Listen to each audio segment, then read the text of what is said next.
السلام عليكم ورحمة الله وبركاته. بسم الله الرحمن الرحيم. الحمد لله رب العالمين. الصلاة والسلام على سيدنا محمد وآله وصحبه أجمعين. رب اشرح لي صدري ويسر لي أمري واحلل عقدة من لساني يفقهوا قولي.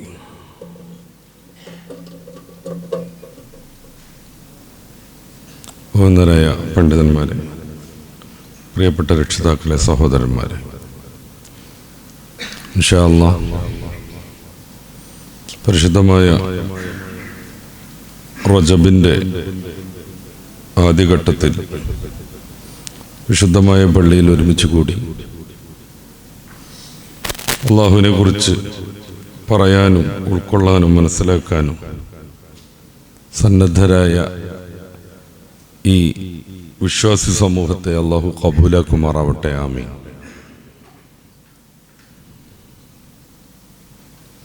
ഇന്ന്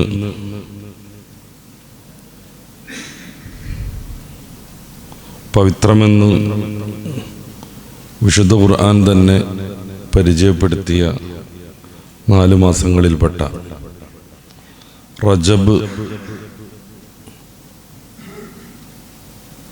എങ്ങനെയാണ് സമൂഹത്തിൽ സ്വാധീനിക്കുന്നത് എന്നും റജബ് പോലെയുള്ള വിശുദ്ധമായ ഘട്ടങ്ങളെ എങ്ങനെയൊക്കെയാണ് വിശ്വാസികൾ കൈകാര്യം ചെയ്യേണ്ടത് എന്നതിനെക്കുറിച്ചും ഇൻഷാ അല്ലാഹ് ചിലത് പറയാനാണ് ആഗ്രഹിക്കുന്നത്. അല്ലാഹു തൗഫീഖ് നൽകുമാറാവട്ടെ. ആമീൻ. യുദ്ധം ഹറാമായ 4 മാസങ്ങളെക്കുറിച്ച് പരിശുദ്ധ ഖുർആൻ പരാമർശിക്കുന്നുണ്ട്. സൂറത്ത് തൗബയിൽ നമ്മളൊക്കെ പലപ്പോഴായി കേട്ടുവരുന്ന ആ ഒരു സൂക്തത്തിൽ ഇന്ന അഇദ്ദത്ത ശുഹൂരി ഇൻദല്ലാഹി 12 ശഹറൻ ഫീ കിതാബില്ലാഹ് യൗമ ഖലഖ സമാവാതി വൽ അർദ് മിൻഹാ അർബഅത്തുൻ ഹുറും. ആകാശഭൂമികളെ പടച്ചേടം മുതൽ എന്ന് വെച്ചാൽ ഈ പ്രപഞ്ചത്തിൻ്റെ സൃഷ്ടിപ്പ് മുതൽ അള്ളാഹുവിൻ്റെ തീരുമാനത്തിൽ മാസമെന്ന് പറയുന്നത് 12 ആകുന്നു. പൊതുവെ ഖുർആനിൽ നമ്മളുമായി ഏറ്റവും ബന്ധമുള്ള ഭൂമിയെയും നമുക്കൊക്കെ അനുഭവിക്കാൻ പറ്റുന്ന ആകാശത്തെയും പറയുന്നിടത്തൊക്കെ മിക്കവാറും അവസരങ്ങളിൽ അത് ഈ പ്രപഞ്ചത്തെക്കുറിച്ചുകൂടെയാണ് അള്ളാഹു ഓർമ്മപ്പെടുത്തുന്നത്. അപ്പോൾ എങ്ങനെയാണ് പ്രപഞ്ചത്തിൻ്റെ സൃഷ്ടിപ്പ് എന്നതിനെക്കുറിച്ച് നമുക്കൊക്കെ അറിയാം. അള്ളാഹുവാണിത് പടച്ചത് എന്നതിൽ വിശ്വാസികൾക്ക് ആർക്കും തർക്കമില്ല. വിശ്വാസമില്ലാത്തവർ പോലും നല്ലൊരു ഭാഗം ഈ പ്രപഞ്ചത്തിന് ഒരു സ്രഷ്ടാവുണ്ട്, അത് ആര് എങ്ങനെ എന്നതിലാണ് അവർക്ക് തർക്കമുള്ളത്. കുറേ ആളുകൾ സന്ദേഹവാദികളാണ്. ഉണ്ടോയെന്നും ഉറപ്പില്ല, ഇല്ല എന്നുള്ളതും ഉറപ്പില്ല എന്നാണ്. എന്തായാലും ഖുർആനിൻ്റെ ഭാഷയിൽ അള്ളാഹുവാണ് ഈ മഹാപ്രപഞ്ചത്തെ സൃഷ്ടിച്ചത്. അതെങ്ങനെയൊക്കെയാണ്, എന്നാണ്, അതിനെക്കുറിച്ചൊന്നും വിശാലമായി ചർച്ച ചെയ്യേണ്ട ഒരു വേദിയല്ല ഇത്. ഞാൻ പറഞ്ഞല്ലോ, റജബിൻ്റെ കുറിച്ചും റജബിൻ്റെ ആത്മീയ മാനങ്ങളെക്കുറിച്ചുമാണ് ഇന്ന് നമ്മൾ ചർച്ച ചെയ്യാമെന്ന് വിചാരിച്ചത്. എന്തായാലും ഈ പ്രപഞ്ചത്തിനൊരു തുടക്കമുണ്ട് എന്ന് ആധുനിക ശാസ്ത്രം സമ്മതിക്കുന്നുണ്ട്. കുറേയേറെ ആളുകളൊക്കെ വിശ്വസിച്ചു പോന്നിരുന്നത് സ്റ്റഡി സ്റ്റേറ്റ് തിയറി എന്ന് പറയുന്ന ഈ പ്രപഞ്ചം എന്നും ഇങ്ങനെ ഉണ്ട്, ചില മാറ്റങ്ങളും വ്യതിയാനങ്ങളും വരുന്നു എന്നതായിരുന്നു. പക്ഷേ 1929 എഡ്വിൻ ഹബിൾ എന്ന് പറയുന്ന സയൻറ്റിസ്റ്റ് പ്രപഞ്ചം വികസിക്കുന്നു എന്ന് കണ്ടെത്തിയതോടുകൂടി ആ തിയറി മാറിമറിഞ്ഞു. പ്രപഞ്ചത്തിൽ ഇപ്പോഴും വികാസം നടന്നുകൊണ്ടിരിക്കുന്നു. ഗാലക്സികൾ വർദ്ധിച്ചുകൊണ്ടേയിരിക്കുന്നു. നമ്മൾ സംസാരിച്ചുകൊണ്ടിരിക്കുമ്പോഴും പുതിയ പുതിയ നക്ഷത്രങ്ങളും നക്ഷത്രക്കൂട്ടങ്ങളും താരാപഥങ്ങളും ഉണ്ടാകുന്നു. പ്രപഞ്ചം ഇങ്ങനെ വികസിച്ചുകൊണ്ടിരിക്കുകയാണെന്ന് പറഞ്ഞാൽ, ഗാലക്സികളും നക്ഷത്രങ്ങളും അകന്നുകൊണ്ടിരിക്കുകയാണെന്ന് പറഞ്ഞാൽ, ആ അകൽച്ചക്ക് സ്പീഡ് കൂടിക്കൊണ്ടിരിക്കുന്നു എന്നതാണ് 2 വർഷം മുന്നേയുള്ള ഒരു നോബൽ സമ്മാനത്തിന് കാരണമായ പഠനം പോലും. ആ അകൽച്ച കൂടിക്കൊണ്ടേയിരിക്കുന്നു. അങ്ങനെ കൂടിക്കൊണ്ടിരിക്കുമ്പോൾ അകന്നുകൊണ്ടിരിക്കുന്നു എന്ന് വന്നാൽ അതിനൊരു തുടക്കമുണ്ട് എന്നതിൻ്റെ ശാസ്ത്രീയമായ തെളിവാണത്. ബോറാവുമെന്ന് എനിക്ക് തോന്നുന്നത് കൊണ്ട് ഞാൻ അത് കൂടുതൽ വിശദീകരിക്കുന്നില്ല. കാരണം ഇന്ന് നമ്മൾ അങ്ങനത്തെ ഒരു വിഷയമല്ല തിരഞ്ഞെടുത്തത്. വികസിച്ചുകൊണ്ടിരിക്കുകയാണെന്ന് പറഞ്ഞാൽ അത് ഇതിൻ്റെ തൊട്ട് മുന്നുള്ളതിനേക്കാൾ ഇന്ന് വലുതായിരിക്കും. സ്വാഭാവികമായും ഇന്നുള്ളതിനേക്കാൾ ഇന്നലെ കുറവായിരിക്കും. മിനിഞ്ഞാന്ന് അതിലേറെ കുറവായിരിക്കും. അതിൻ്റെ തലേനാൾ അതിനേക്കാൾ കുറവായിരിക്കും. അങ്ങനത് പോയി പോയി പോയി പോയി ഇങ്ങനെ എത്തുമ്പോൾ, വളരെ വളരെ വളരെ ബാക്കിലേക്ക് ഇങ്ങനെ പോകുമ്പോൾ ഇതൊരു ചെറിയ ശൂന്യതയിലേക്ക് എത്തിച്ചേരുന്നതാണ്. ശൂന്യത മീൻസ് ഒന്നുമില്ലായ്മയിലേക്ക്. അപ്പം അതിൻ്റെ തൊട്ട് മുന്നേ ഒരു നെബുല എന്ന് പറയുന്ന സാധനം ഉണ്ടാവും. അപ്പം എങ്ങനെയാണ് ഈ നെബുല രൂപപ്പെട്ടത് എന്നിടത്തുനിന്ന് നമ്മുടെ ചർച്ച തുടങ്ങണം. ഇന്ന് ഇത്ര അല്പമുണ്ടെങ്കിൽ ഇന്നലെ ഇത്ര ഉണ്ടാവുള്ളൂ എന്നുള്ളതിൽ തർക്കമൊന്നുമില്ല. കാരണം വികാസം നടന്നുകൊണ്ടിരിക്കുക കൃത്യമായ രീതിയിൽ.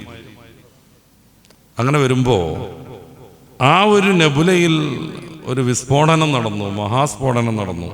സ്ഫോടനം എന്നൊക്കെ പറയുമ്പോൾ ഒരു പടക്കം പൊട്ടി ബോംബ് പൊട്ടി എന്നാരും മനസ്സിലാക്കരുത്. ഊർജത്തിൻ്റെ ഒരു പ്രവാഹമാണത്. അതിന് ശേഷമാണ് ഈ പ്രപഞ്ചം രൂപപ്പെടുന്നത്. ഈ നെബുലയുടെ ചെറിയ ചെറിയ പീസുകളാണ് പിന്നീട് വികസിച്ച് ഭൂമിയും ആകാശവും യുറാനസും നെപ്റ്റ്യൂണും വിവിധങ്ങളായ ഗാലക്സികളും താരാപഥങ്ങളും കോമറ്റുകളുമായി മാറിയത്. അങ്ങനെ വരുമ്പോൾ ഈ പ്രപഞ്ചത്തിനൊരു തുടക്കമുണ്ട്. ഇതിനാണ് ബിഗ് ബാങ് തിയറി എന്ന് പറയാം. പ്രപഞ്ചം എങ്ങനെ രൂപപ്പെട്ടു എന്നുള്ളതിന് 2 തിയറിയാണ് ഇന്ന് ശാസ്ത്രലോകത്തുള്ളത്.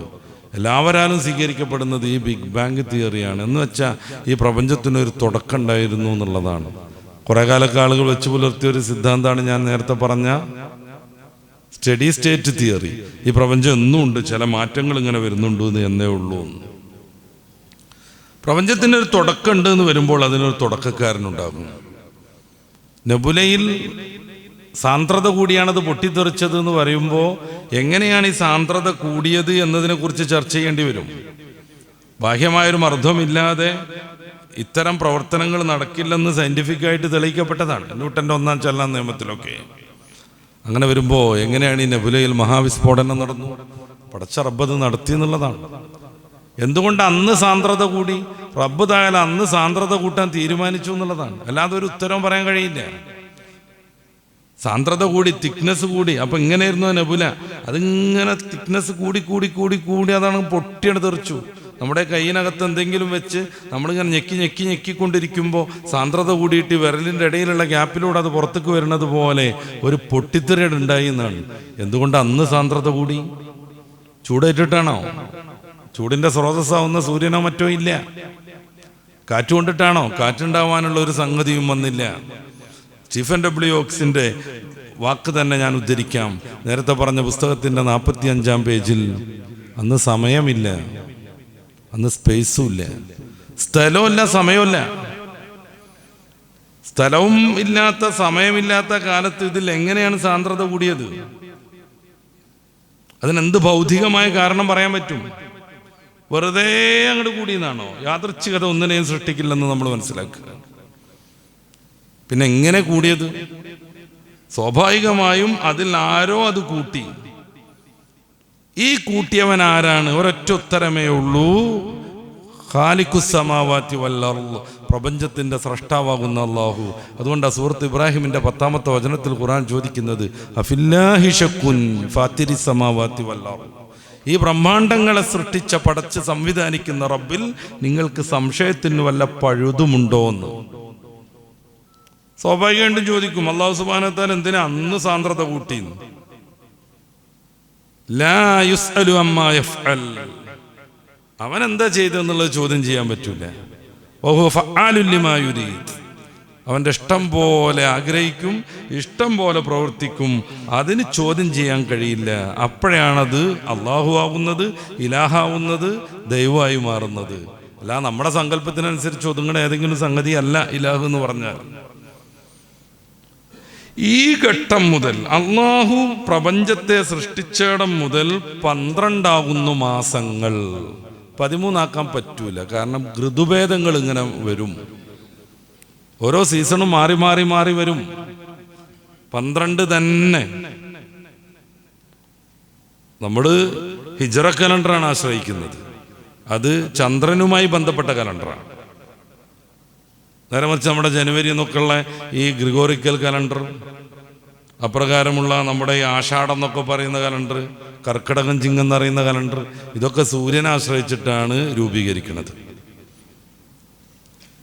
എന്തുകൊണ്ടാണ് ഇസ്ലാമിൻ്റെ നോമ്പ് പോലെയുള്ള ഹജ്ജ് പോലെയുള്ള ആരാധനകൾ ചന്ദ്രവർഷവുമായി ബന്ധപ്പെടുത്തുന്നത്? ഒന്ന്, അത് കണ്ടുപിടിക്കാൻ ലളിതമാണ് എന്നുള്ളതാണ്. ഒരു ദിവസം കണ്ടില്ലെങ്കിലും പിറ്റേ ദിവസമൊക്കെ ആകുമ്പോഴേക്ക് ചന്ദ്രനെ നമുക്ക് കാണാൻ പറ്റും, നഗ്നനേത്രങ്ങൾ കൊണ്ട് കാണാൻ പറ്റും, മാസം മാറി നമുക്കറിയാൻ പറ്റും. നേരെ മറിച്ച് സൂര്യനെ ആശ്രയിച്ചുള്ള കലണ്ടറാണെന്നുണ്ടെങ്കിൽ ജ്യോതിശാസ്ത്രത്തിൽ വലിയ മിടുക്കുള്ളവർക്കേ അത് കണക്കാക്കാൻ പറ്റുള്ളൂ. രണ്ടാമത്, പ്രകൃതിയുടെ നിയമങ്ങളും പ്രകൃതിയിലുള്ള മാറ്റങ്ങളും കാലാവസ്ഥാ വ്യതിയാനങ്ങളും സൂര്യനെ ആശ്രയിച്ചാണുള്ളത്. ചന്ദ്രനുമായി ബന്ധപ്പെട്ട അപൂർവം ചില സംഗതികളുണ്ട്, വേലിയേറ്റം, വേലിയിറക്കം. ഇതല്ലാത്തതൊക്കെ സൂര്യനെ ആശ്രയിച്ചിട്ടാണ് വരുന്നത്. അങ്ങനെ വരുമ്പോൾ കൃത്യമായി കർക്കിടകത്തിൽ മഴ പെയ്തിരിക്കും, ഡിസംബറിൽ തണുപ്പുണ്ടാകും. അങ്ങനെ പ്രകൃതിയുടെ സംഗതികൾ ഈ സൂര്യനെ ആശ്രയിച്ചുള്ള കലണ്ടറുകളിൽ തുടരെയായിട്ട് മാറ്റമില്ലാതെ വന്നുകൊണ്ടിരിക്കും. പ്രകൃതിയുടെ നിയമങ്ങൾ സൂര്യനെ ആശ്രയിച്ചും ഹിജ്റ കലണ്ടർ ചന്ദ്രനെ ആശ്രയിച്ചും വരുമ്പോഴുള്ളൊരു ഗുണം, എല്ലാ മൗസമിലും എല്ലാ സീസണിലും വിശ്വാസികൾക്ക് എല്ലാ ആരാധനകളും നിർവഹിക്കാൻ പറ്റും എന്നുള്ളതാണ്. ഒരു സങ്കീർണമായ വിഷയമൊന്നുമല്ല അത്. ഇപ്പം നമ്മൾ മീനമാസത്തിലാണ് നോമ്പ് എന്ന് കണക്കാക്കുക, റമദാൻ നോമ്പ്. കേരളക്കാരാകുന്ന മുഅ്മിനീങ്ങൾക്ക് എന്നും കൊടും ചൂടിൽ നോമ്പെടുക്കേണ്ടി വരും. മുമ്പൊരു പ്രാവശ്യം ഞാൻ അത് സൂചിപ്പിച്ചിട്ടുണ്ട്. ഇന്നിപ്പോൾ ഏതായാലും ഒരു ന്യൂ ഇയറുമാണ്, മുഹറത്തും റജബിനെ കുറിച്ചുള്ള പ്രസംഗമാണ്. മീനമാസത്തിലാണ് നോമ്പ് എന്ന് കണക്കാക്കിയിട്ടുണ്ടെങ്കിൽ ഏത് കാലത്തും കേരളത്തിലെ മുഅ്മിനീങ്ങൾ കൊടുംചൂടിൽ നോമ്പെടുക്കേണ്ടി വരും. ഏതെങ്കിലും ഒരു തണുത്ത അല്ലെങ്കിൽ മഴക്കാലത്ത് കർക്കിടകത്തിലാണ് നോമ്പെന്ന് കണക്കാക്കിയിട്ടുണ്ടെങ്കിൽ കേരളത്തിലെ മുഅ്മിനീങ്ങൾക്ക് നല്ല സുഖമായിരിക്കും, എപ്പോഴും മഴ, ദാഹിക്കുകയല്ല. അത് വന്നുകൂടാ. പിന്നെ ഒരു 12 വർഷം കഴിയുമ്പോഴേക്ക് പ്രകൃതി മുഴുവനായിട്ട് മാറും.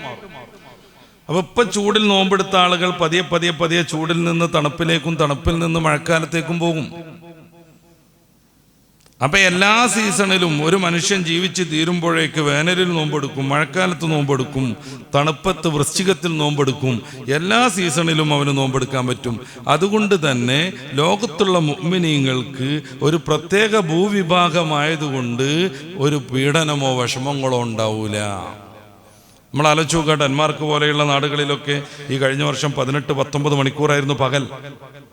അവിടുത്തെ മുഅ്മിനീങ്ങൾ നോമ്പെടുത്തിട്ടുണ്ട് 19 മണിക്കൂർ. എന്നും അവർക്ക് 19 മണിക്കൂർ നോമ്പെടുക്കേണ്ടി വന്നാൽ, 20 മണിക്കൂർ നോമ്പെടുക്കേണ്ടി വന്നാൽ അവർക്ക് നോമ്പ് എന്ന് പറഞ്ഞാൽ വലിയ പ്രയാസം സൃഷ്ടിക്കും. നേരെ മറിച്ച് ഇത് മറിഞ്ഞു വരും. ഏകദേശം 10-12 കൊല്ലാകുമ്പോഴേക്ക് അവർക്ക് 19 മണിക്കൂർ രാത്രിയും ഒരു 5 മണിക്കൂറോ 6 മണിക്കൂറോ അല്ലെങ്കിൽ 4 മണിക്കൂറോ മാത്രം പകലും വരും.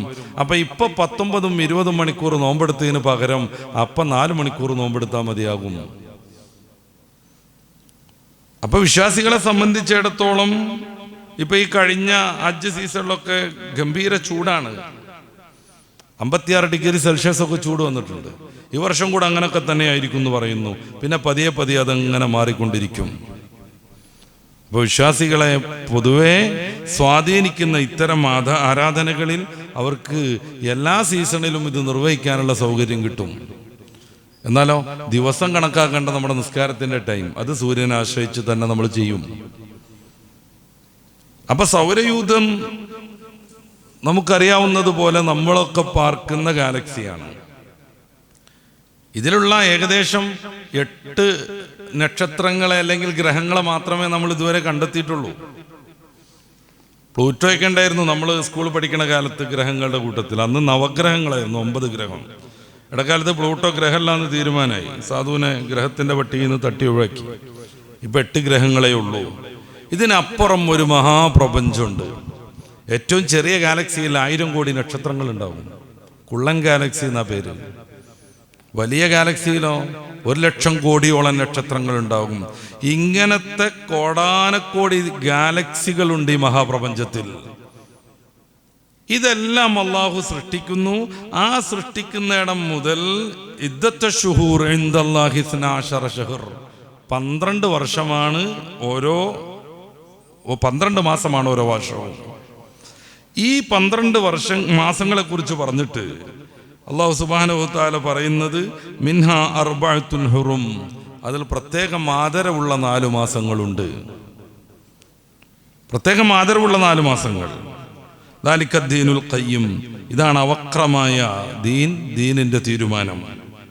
അതുകൊണ്ട് ഫലാ തുദ്ലിമൂ ഫീഹിന്ന അൻഫുസഹും, നിയമവിരുദ്ധമായി പ്രവർത്തനങ്ങൾ നടത്തിയിട്ട് ഈ വിശുദ്ധ മാസങ്ങളിൽ പ്രത്യേകിച്ചും നിങ്ങളെ ആത്മാവിനെ ദ്രോഹിച്ചു കളയരുത്. മാന റസൂലുള്ളാഹി സ്വല്ലല്ലാഹു അലൈഹി വസല്ലമ തങ്ങൾ ഈ കാര്യം വിശദീകരിച്ചു പറയുന്നുണ്ട്. ഈ 4 മാസങ്ങളെ കുറിച്ച് തുടർച്ചയായിട്ടുള്ള 3 മാസങ്ങൾ, ദുൽഖഅദ്, ദുൽഹജ്ജ്, മുഹറം. പിന്നെ റജബ്, മുളർ ഗോത്രക്കാരുടെ റജബ്. പരിശുദ്ധ റസൂൽ സല്ലല്ലാഹു അലൈഹി വസല്ലമ തങ്ങളെയും സമൂഹത്തെയും ഏറ്റവും കൂടുതൽ ദ്രോഹിച്ചിരുന്ന ഒരു ഗോത്രക്കാരായിരുന്നു മുളറുകാർ. അവരുടെ ഗ്രാമം വഴി വേണം കുറേ മുഅ്മിനീങ്ങൾക്ക് മദീനയിലേക്ക് എത്തിച്ചേരാൻ. അതുകൊണ്ട് അവർക്ക് 11 മാസവും മദീനയിലേക്ക് വരാൻ കഴിയില്ലായിരുന്നു. കാരണം ഇവർ ആക്രമിക്കും, ഇവർ പിടിക്കും, കൊല്ലും. റജബായി കഴിഞ്ഞാൽ ഇവര് ആയുധം ഉറയിലിടും. പിന്നെ അവരൊരു കാക്കനെ പോലും ദ്രോഹിക്കൂല എന്നാണ്, കല്ലെടുത്തെറിയുക പോലും ചെയ്യൂല. അത്രക്ക് നല്ല കുട്ടികളായി മാറും ഈ മുളർ. അതുകൊണ്ടാണ് മുളറുകാരുടെ റജബ്, അവർ പ്രത്യേകം പരിഗണിക്കുന്ന റജബ് എന്ന് ചരിത്രത്തിൽ അതിനൊരു പേര് വരുന്നത്. ആ സമയമാകുമ്പോൾ അവരുടെ നാട് വഴി മുഅ്മിനീങ്ങൾ ഒഴുകിക്കൊണ്ടിരിക്കും മദീനയിൽ.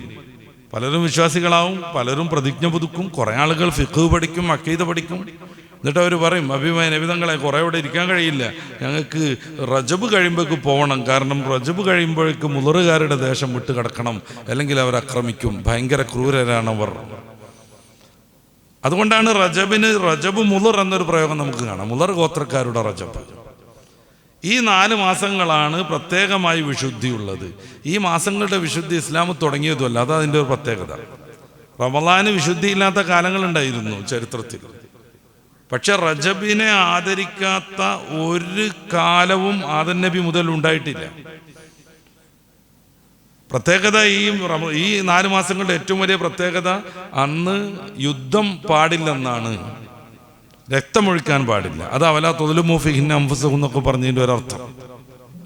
ഇവിടെ നിങ്ങൾ അക്രമം നടത്തരുത്, യുദ്ധം നടത്തരുത്, അങ്ങനെ ദീനീ വിരുദ്ധമായ പ്രവർത്തനങ്ങൾ നടത്തിയിട്ട് ആത്മാവിനെ ദ്രോഹിക്കരുത്, നിങ്ങളുടെ ശരീരത്തെ ആക്രമിക്കരുത്. അപ്പം ഏറ്റവും പ്രാധാന്യത്തോടുകൂടെ ഈ റജബ്, പിന്നെ നേരത്തെ പറഞ്ഞ ദുൽഖഅദ്, ദുൽഹജ്ജ, മുഹറം, ഈ 4 മാസങ്ങളെയും പൂർവികർ കണ്ടിരുന്നു, ശത്രുക്കളെല്ലാവരും കണ്ടിരുന്നു, മുൻകാലക്കാരൊക്കെ അത് ചെയ്തു വന്നിരുന്നു. അന്ന് അവർ യുദ്ധം ചെയ്യൂലായിരുന്നു. ഇസ്ലാമിക സംസ്കാരത്തിലും റജബ് പോലെയുള്ള ഈ മാസങ്ങൾക്ക് ആ ബഹുമാനം നിലനിന്നു വന്നു. ഇമാം ഷാഫി റളിയല്ലാഹു അൻഹു ഉദ്ധരിക്കുന്നുണ്ട്, റജബിൽ 1-ാമത്തെ രാത്രി പ്രാർത്ഥനയ്ക്ക് ഉത്തരം കിട്ടുമെന്ന്. 5 പ്രത്യേക രാത്രികളിൽ പ്രാർത്ഥനയ്ക്ക് ഉത്തരം കിട്ടുമെന്ന് അള്ളാഹു പറയുന്നുണ്ട്. റസൂലുള്ളാഹി സ്വല്ലല്ലാഹു അലൈഹി വസല്ലമ തങ്ങളും പിൽക്കാലത്തുള്ള പണ്ഡിതന്മാരൊക്കെ നമ്മളെ പഠിപ്പിക്കുന്നുണ്ട്. അതിൽപ്പെട്ട പ്രത്യേകമായ ശ്രേഷ്ഠമായ ഒരു ദിവസമാണ് റജബിൽ 1-ാമത്തെ രാത്രി. റജബിലെ വെള്ളിയാഴ്ച രാത്രികൾക്ക് മറ്റു വെള്ളിയാഴ്ച രാത്രികളേക്കാൾ ശ്രേഷ്ഠതയുണ്ട്. ഉത്തരം കിട്ടിക്കൊണ്ടിരിക്കും. പ്രാർത്ഥന നിർവഹിച്ചാൽ അള്ളാഹു അത് സ്വീകരിക്കും. റസൂലുള്ളാഹി സ്വല്ലല്ലാഹു അലൈഹി വസല്ലമ തങ്ങൾ ഈ ഒരു 3 മാസത്തെ പ്രത്യേകമായിട്ട് പറഞ്ഞു, റജബ് ഷഹറുല്ലാഹി, റജബ് അള്ളാഹുവിൻ്റെ മാസമാണ്. എന്താ റജബ് അള്ളാഹുവിൻ്റെ മാസം? അള്ളാഹു ഉമ്മത്തിന് കനിഞ്ഞേകിയ പ്രത്യേകം റഹ്മത്തും അനുഗ്രഹങ്ങളുമുള്ള മാസം. റജബിലെ റഹ്മത്തിനെ കുറിക്കുന്നു എന്ന് ചില പണ്ഡിതന്മാർ പറയുന്നത് കാണാം. റജബിലെ ജീമ് ജൂദിനെ കുറിക്കുന്നു, ഔദാര്യം, അള്ളാഹുവിൻ്റെ വലിയ അനുഗ്രഹങ്ങൾ കിട്ടുന്നത്, ഔദാര്യം, അള്ളാഹു ഔദാരവാനാകുന്നത്, അള്ളാഹു ചോദിച്ചതൊക്കെ നൽകിക്കൊണ്ടിരിക്കുന്നത്, അള്ളാഹു ചോദിച്ചതൊക്കെ നൽകിക്കൊണ്ടിരിക്കും. അപ്പൊ റജബിന്റെ 1-ാമത്തെ രാത്രിക്ക് പ്രത്യേകതയുണ്ട്, റജബിന്റെ ഒറ്റ രാത്രികൾക്ക് പ്രത്യേകതയുണ്ട്, റജബിലെ വെള്ളിയാഴ്ച രാവുകൾക്ക് പ്രത്യേകതയുണ്ട്. അവിടെയൊക്കെ പ്രാർത്ഥിക്കുന്നത് ലഭിച്ചുകൊണ്ടിരിക്കും. കാരണം അള്ളാഹുവിന്റെ വലിയൊരു ഓഫർ ജൂദിന്റെ മാസമാണിത് എന്നുള്ളതാണ്. അപ്പോൾ അതിൽ പ്രത്യേകം പരിഗണന കൊടുത്ത് പ്രാർത്ഥന നടത്തുന്നത്, അല്ലെങ്കിലും പ്രാർത്ഥന നമ്മുടെ ഏറ്റവും വലിയൊരു ആയുധമാണല്ലോ. അള്ളാഹുവിലേക്ക് മനുഷ്യൻ അടുക്കുന്നു, അള്ളാഹുവിനെ നമ്മൾ മാനിക്കുന്നു. പടച്ച റബ്ബിനോട് നമ്മൾ യാചിച്ചുകൊണ്ടിരിക്കുമ്പോൾ നമ്മൾ റബ്ബിൻ്റെ വിധേയത്വം, റബ്ബിന് മുന്നിലുള്ള വിധേയത്വം സമ്പൂർണ്ണമായി സമർപ്പിച്ചുകൊണ്ടിരിക്കുന്നു, അംഗീകരിച്ചുകൊണ്ടിരിക്കുന്നു. തീർച്ചയായും റബ്ബ് തആല അത് സ്വീകരിക്കും. റബ്ബി ലൗലാ ദുആഅക്കും. നിങ്ങൾ പ്രാർത്ഥിക്കണില്ലെങ്കിൽ അള്ളാഹു നിങ്ങളെ മൈൻഡ് ചെയ്യൂല എന്ന് സൂറത്തുൽ ഫുർഖാനിൻ്റെ അവസാനത്തെ സൂക്തം അങ്ങനെയാണ്. നിങ്ങൾ പ്രാർത്ഥിക്കണില്ലെങ്കിൽ റബ്ബ് തആല നിങ്ങളെ മൈൻഡ് ചെയ്യൂല. പ്രാർത്ഥന കൊണ്ട് ധാരാളമായി ദുനിയാവിലും ആഖിറത്തിലും നമുക്ക് കിട്ടും. പലപ്പോഴും നമുക്കൊരു ടെൻഷൻ, കുറേ ദ്വാരൊന്നും ഉത്തരം കിട്ടിയില്ല എന്നുള്ളതാണ്. അത് ഏറ്റവും സന്തോഷകരമാവുന്ന ഒരു നിമിഷം വരും. അള്ളാഹു മലാക്കന്മാരെ വിളിച്ചിട്ട് പ്രാർത്ഥനയുടെ ലിസ്റ്റ് പരിശോധിക്കും. ഓരോന്ന് എടുത്തിട്ട് മലക്കുകൾ പറയും, അതിന് നമ്മൾ ഉത്തരം കൊടുത്തു എന്ന് ചോദിക്കും. ഇല്ല എന്ന് പറയും, അതോട് മാറ്റി വെക്കൂ എന്ന് പറയും റബ്ബ് തആല. അങ്ങനെ ഉത്തരം കിട്ടിയ പ്രാർത്ഥനകളും ഉത്തരം കിട്ടാത്ത പ്രാർത്ഥനകളും വേറെ തിരിച്ചിട്ട് ഈ ഉത്തരം കിട്ടാത്ത പ്രാർത്ഥനകൾക്ക് പകരം സ്വർഗത്തിൽ വലിയ വലിയ സന്തോഷങ്ങളും ആനന്ദങ്ങളും ഇദ്ദേഹത്തിന് നിർമ്മിച്ചു കൊടുക്കാൻ വേണ്ടി മലാക്കന്മാരോട് റബ്ബ് തആല കൽപ്പിക്കുമ്പോൾ വിശ്വാസികൾ അവിടെ വെച്ച് പറയോത്രേ, എൻ്റെ ഒരൊറ്റ പ്രാർത്ഥനയ്ക്ക് പോലും ദുനിയാവിൽ ഉത്തരം കിട്ടാതിരുന്നാൽ എത്ര നന്നായിരുന്നു. ഉത്തരം കിട്ടിയ കുറേ പ്രാർത്ഥനകളുണ്ട്. ദുനിയാവിൽ എങ്ങനെയൊക്കെ അഡ്ജസ്റ്റ് ചെയ്ത് തീർന്നു പോരായിരുന്നു എനിക്ക്. എൻ്റെ ഒരു പ്രാർത്ഥനയ്ക്ക് പോലും ഉത്തരം കിട്ടാതിരുന്നാൽ എത്ര നന്നായിരുന്നു. റബ്ബിലേക്ക് ഏറ്റവും കൂടുതൽ അടുക്കാൻ പറ്റുന്ന, ലളിതമായി ചെയ്യാൻ പറ്റുന്ന, റബ്ബിൻ്റെ എല്ലാവിധ മഹത്വങ്ങളും അംഗീകരിക്കുന്ന ഒരു കർമ്മമാണ് പ്രാർത്ഥന. അത് നമ്മുടെ ഹൃദയത്തിൽ നിന്നുണ്ടായിക്കൊണ്ടേയിരിക്കണം. ഈ പ്രാർത്ഥനയ്ക്ക് ചില പ്രത്യേക സമയങ്ങളും സന്ദർഭങ്ങളും ഉണ്ട്. ഇപ്പോൾ ഒരു ചെറിയ കലിമത്ത് പ്രാർത്ഥിച്ചാലൊക്കെ പെട്ടെന്ന് ഉത്തരം കിട്ടുന്ന സന്ദർഭങ്ങളുണ്ട്. ഇപ്പോൾ വെള്ളിയാഴ്ചയിൽ അങ്ങനെ ഒരു പ്രത്യേകമായ സമയമുണ്ട് എന്ന് പണ്ഡിതന്മാർ പഠിപ്പിക്കുന്നു. അത് ഏത് സമയമാണ്? സുബഹിൻ്റെ ശേഷമാണെന്ന് പറഞ്ഞവരുണ്ട്. ഖത്തീബ് ഒരു ഖുത്തുബ കഴിഞ്ഞ് ഇരുന്ന് അടുത്ത ഖുത്തുബക്ക് എഴുന്നേൽക്കുന്നതിൻ്റെ ഇടയിലുള്ള പ്രത്യേകമായ സന്ദർഭമാണെന്ന് പറഞ്ഞ പണ്ഡിതന്മാരുണ്ട്. അസറിൻ്റെ ഏറ്റവും ലാസ്റ്റ് മഗ്രിബിയോട് അടുത്ത സമയമാണെന്ന് പറഞ്ഞ പണ്ഡിതന്മാരുണ്ട്. അതിനൊക്കെ പരിഗണിക്കുമായിരുന്നു മഹാന്മാരാകുന്ന പണ്ഡിതന്മാർ. അതുകൊണ്ടാണ് മഗ്രിബിൻ്റെ മുന്നേ അസറിൻ്റെ ലാസ്റ്റ് വെച്ച് ഇമാമുന ഷാഫി റളിയല്ലാഹു അൻഹു പ്രത്യേകമായി ഒരു പ്രാർത്ഥനാ കവിത നിർവഹിച്ചിരുന്നുവെന്ന് നമുക്ക് ആനത്ത് പോലെയുള്ള ഗ്രന്ഥങ്ങളിൽ കാണാം. ഇലാഹി ലസ്തുലിൽ ഫിർദൗസി അഹ്ലാ വലാ ഖവാലൻ നാരിൽ ജഹീമി. ഫിർദൗസിനെ കുറിച്ച് എനിക്ക് ധൈര്യമൊന്നുമില്ല, ഞാനതിൽ പ്രവേശിക്കുമെന്നുള്ളതിൽ എനിക്കൊരു ധൈര്യമല്ല. എന്നാലോ നരകം സഹിക്കാനൊട്ട് കഴിയൂല. കത്തിച്ച് ചൂടാക്കി നരകത്തിൻ്റെ അഗ്നിയുടെ കളർ ചേഞ്ചിനെ കുറിച്ച് റസൂലുള്ളാഹി സ്വല്ലല്ലാഹു അലൈഹി വസല്ലം തങ്ങൾ പറയുന്നുണ്ട്. നരകത്തിലെ തീ ചൂടാക്കി അപ്പോൾ നമ്മുടെ സാധാരണ നൈസർഗികമായ ചുമന്ന ചൂടിൽ നിന്ന് മാറി അത് പല കളറുകൾ പോയി പിന്നെയും 1000 കൊല്ലം ചൂടാക്കി വന്നപ്പോൾ അത് കറുപ്പായി തീർന്നുവെന്ന്, നരകത്തിലെ തീ കറുപ്പാണെന്ന്.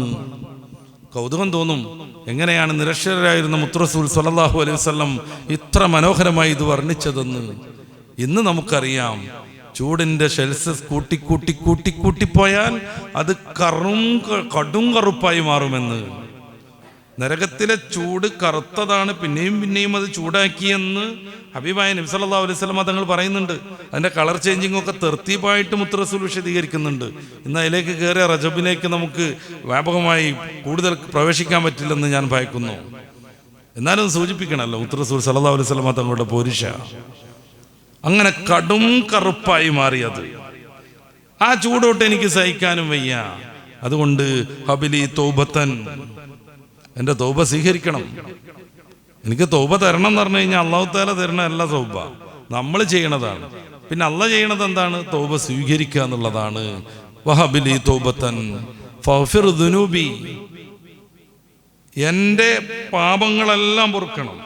ഫഇന്നക ഗാഫിറു ദംബിൽ അദീം, എത്ര വലിയ പാപവും പൊറുക്കുന്നവനല്ലോ നീ, ഉദാരവാനല്ലോ നീ, ഏത് പാപവും പൊറുക്കുന്നവനാണല്ലോ നീ. കാലത്തുൽ അറാബു ആമന്ന എന്നും പറഞ്ഞ് സൂറത്തുൽ ഹുജറാത്തിന്റെ അവസാനത്തെ 2 ആയത്തുകൾ കുറെ ഗ്രാമീണർ വന്ന് റസൂലുള്ളാഹി സ്വല്ലല്ലാഹു അലൈഹി വസല്ലം തങ്ങളോട് പറയാൻ, ഞങ്ങൾ വിശ്വസിച്ചവരാണ്. എന്തിനായിരുന്നു? ഇസ്ലാമിന്റെ സർവാധിപത്യം വരുമെന്നവർ മനസ്സിലാക്കി. ഹബീബായ നബി തങ്ങളുടെ കീഴിലേക്ക് ജസീറത്തുൽ അറബ് കടന്നു വരുമെന്ന്.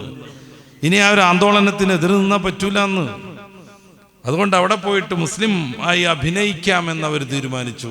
അങ്ങനെ അഭിമാന വിധങ്ങളുടെ മുമ്പിൽ വന്നിട്ട് കാലു ആമന്ന, ഞങ്ങളൊക്കെ മുഅ്മിനീങ്ങളാന്ന് അവർ പറയാൻ ശ്രമിച്ചു. എന്നിട്ടോ ആനുകൂല്യങ്ങളൊക്കെ പിൻപറ്റണം. അടിസ്ഥാനപരമായി മുസ്ലിങ്ങളല്ല താനും. അള്ളാഹു തിരുത്തുന്നുണ്ട്. കുൽ മുത്തറസൂലെ പറയൂ, അസ്ലംന എന്ന് പറഞ്ഞാൽ മതി. നിങ്ങൾ ഈ പുറം കാഴ്ചയിലൊക്കെയാണ് മുസ്ലിങ്ങൾ, ഉള്ളുകൊണ്ട് നിങ്ങൾ എന്താക്കിയിട്ടില്ല, മുസ്ലിങ്ങളല്ല. ഈ കാര്യം ഇങ്ങനെ പറഞ്ഞിട്ട് ആരെങ്കിലും ഇതിൽ നിന്ന് പിന്മാറി വന്നാൽ, ആരെങ്കിലും ഈ ഒരു ശൈലി മാറ്റി അള്ളാഹുവിനെ വിശ്വസിക്കുകയും മുത്തറസൂലിനെ അംഗീകരിക്കുകയും ചെയ്താൽ ലാ യലിത്തുക്കും എന്നാണ് ഖുർആന്റെ പ്രയോഗം. നിങ്ങളുടെ അമലിൽ നിന്ന് ഒന്നുപോലും അള്ളാഹു കുറക്കൂലാൻ. എത്രമേൽ കുരുത്തം കെട്ട് നടന്നിട്ടും ഹബീബായ നബി തങ്ങളെ പറ്റിക്കാൻ ശ്രമിച്ചിട്ടും മുഅ്മിനീങ്ങളാന്ന് വാദിച്ച് മുഅ്മിനല്ലാതെ അഭിനയിച്ചിട്ടും ആനുകൂല്യങ്ങളും മറ്റും പിൻപറ്റാൻ ശ്രമിച്ചിട്ടും ആ ടീമിനെ കുറിച്ചും റബ്ബ് തആല പറയുന്നത്, അവർ ഈ ദുസ്വഭാവം മാറ്റിയിട്ട് നല്ല കുട്ടികളായാൽ അവരുടെ ഒരു അമലിനും അള്ളാഹു കുറവ് വരുത്തൂല എന്നാണ്. ആ വാക്ക് അവസാനിക്കുന്നത് അള്ളാഹു ഗഫൂറുർ റഹീം എന്നും പറഞ്ഞിട്ടാണ്. എന്തുകൊണ്ട്? പടച്ച റബ്ബ് കരുണാവാരിധിയാണ്, പടച്ച റബ്ബ് എല്ലാം പൊറുക്കുന്നവനുമാണ്. ഇത് നമുക്ക് കൂടെ പാഠാവണം. എന്തെങ്കിലും ഒരു ചെറിയ പ്രശ്നം കൊണ്ട് ജ്യേഷ്ഠനോട് പണങ്ങിയവരുണ്ടാവും. ഇപ്പോൾ 2 പതിറ്റാണ്ടൊക്കെ കഴിഞ്ഞിട്ടുണ്ടാവും. 20-30 കൊല്ലം മുന്നേ പണങ്ങിയതായിരിക്കും. ആരെങ്കിലുമൊക്കെ ഒന്ന് കോംപ്രമൈസിന് ശ്രമിച്ചാൽ, എനിക്കറിയാം ഓൻ അന്ന് എന്നെ കാട്ടിയത്, നീ അന്ന് 30 കൊല്ലം മുന്നേ എന്ത് കാട്ടി? അവൻ്റെ വീട്ടിലേ മോളെ നിക്കാഹ് കിടന്നപ്പോഴേ എന്നോട് ആദ്യം തന്നെ പറഞ്ഞില്ല എന്താണ് പ്രശ്നം. മക്ക മുശ്രിക്കുകൾക്കൊക്കെ ഉണ്ടായിരുന്നു അങ്ങനെ ചില പരിപാടികൾ. അവര് നൂറ്റാണ്ട് മുന്നേയുള്ള പ്രശ്നങ്ങൾക്ക് ഇപ്പോഴും യുദ്ധം തുടരും. ന്യൂജൻ യോദ്ധാക്കൾക്ക് അറിയില്ല എന്തിനാണ് യുദ്ധം നടന്നത് എന്ന് പോലും. ഒരപ്പാൻ്റെ കാലത്ത് ഏതെങ്കിലും ഒരു ഗോത്രക്കാരുടെ ഒട്ടകം വന്ന് ഇപ്പുറത്തെ ഗോത്രക്കാരുടെ ഒരു ഈത്തപ്പനത്തൈ കടിച്ചതായിരിക്കും പ്രശ്നം. അവരൊക്കെ സംസ്കരിക്കാൻ ഹബീബായ റസൂലുള്ളാഹി സ്വല്ലല്ലാഹു അലൈഹി വസല്ലം തങ്ങൾ വന്നത്. അത് നമുക്കും കിട്ടണം ആ ഒരു ഗുണം. എന്നോ പിണങ്ങി നിൽക്കുക. സമൂഹത്തിൽ ഇപ്പോഴും ഉണ്ട് അങ്ങനത്തെ കുറേ പ്രശ്നങ്ങൾ. ഞാനതുകൊണ്ടാണ് സൂചിപ്പിക്കുന്നത്. പിണങ്ങുക എന്ത് കാര്യത്തിന് ഒരാവശ്യമില്ല. മുഅ്മിനായ മനുഷ്യനുമായി 3 ദിവസത്തേക്കാൾ പിണങ്ങാൻ പാടില്ലെന്ന് നിരവധി ഹദീസുകളുണ്ട്. റസൂൽ പ്രോത്സാഹനം നടത്തുന്നുണ്ട്. ആരാണോ ആദ്യം മുണ്ടാൻ വേണ്ടി, പിണക്ക് തീർക്കാൻ വേണ്ടി മുൻകൈ എടുക്കുന്നത് അവനാണ് ഏറ്റവും ശ്രേഷ്ഠവാൻ എന്ന്. ദുആക്ക് ഉത്തരം കിട്ടൂല എന്നാണ് നമ്മൾ ദുആയെ കുറിച്ചും കൂടിയാണ് പറയണത്. റജബിൽ ദുആനെ പറ്റിയാണ് നമ്മൾ പറഞ്ഞുകൊണ്ടിരിക്കുന്നത്. റജബിന്റെ വലിയൊരു മഹത്വവും ദുആയാണ്. ഉത്തരം കിട്ടില്ലെന്ന് നബി തങ്ങൾ പറയാം. ഹജ്ജത്തുൽ വദാഇന്റെ അന്ന് ലോക മനുഷ്യ സമൂഹത്തിന്റെ മാനിഫെസ്റ്റോ പ്രഖ്യാപിക്കാൻ നിൽക്കുക മുത്ത് റസൂൽ സല്ലല്ലാഹു അലൈഹി വസല്ലം. നീതിയുടെയും ഐക്യത്തിന്റെയും സ്നേഹത്തിന്റെയും ലോകത്തിന്റെ ഏറ്റവും വലിയ മാതൃകയാകുന്ന നിയമങ്ങൾ പ്രഖ്യാപിക്കാൻ നിൽക്കുകയാണ്. അതിൻ്റെ മുന്നേ ഹബീബായ നബി തങ്ങൾ പറയുന്നുണ്ട്, സാസിൽ നിന്ന് ആരോടെങ്കിലും പിണങ്ങി നിൽക്കുന്നവരൊക്കെ ഒന്ന് എഴുന്നേറ്റ് പോയിട്ട് പിണക്കം തീർത്തു വരൂന്ന്. കാരണം പ്രാർത്ഥന നടക്കാൻ പോകുക, അള്ളാഹുവിൻ്റെ റഹ്മത്ത് ഇറങ്ങണമെങ്കിൽ പിണങ്ങിയ ആളില്ലാതെ ഇരിക്കണം.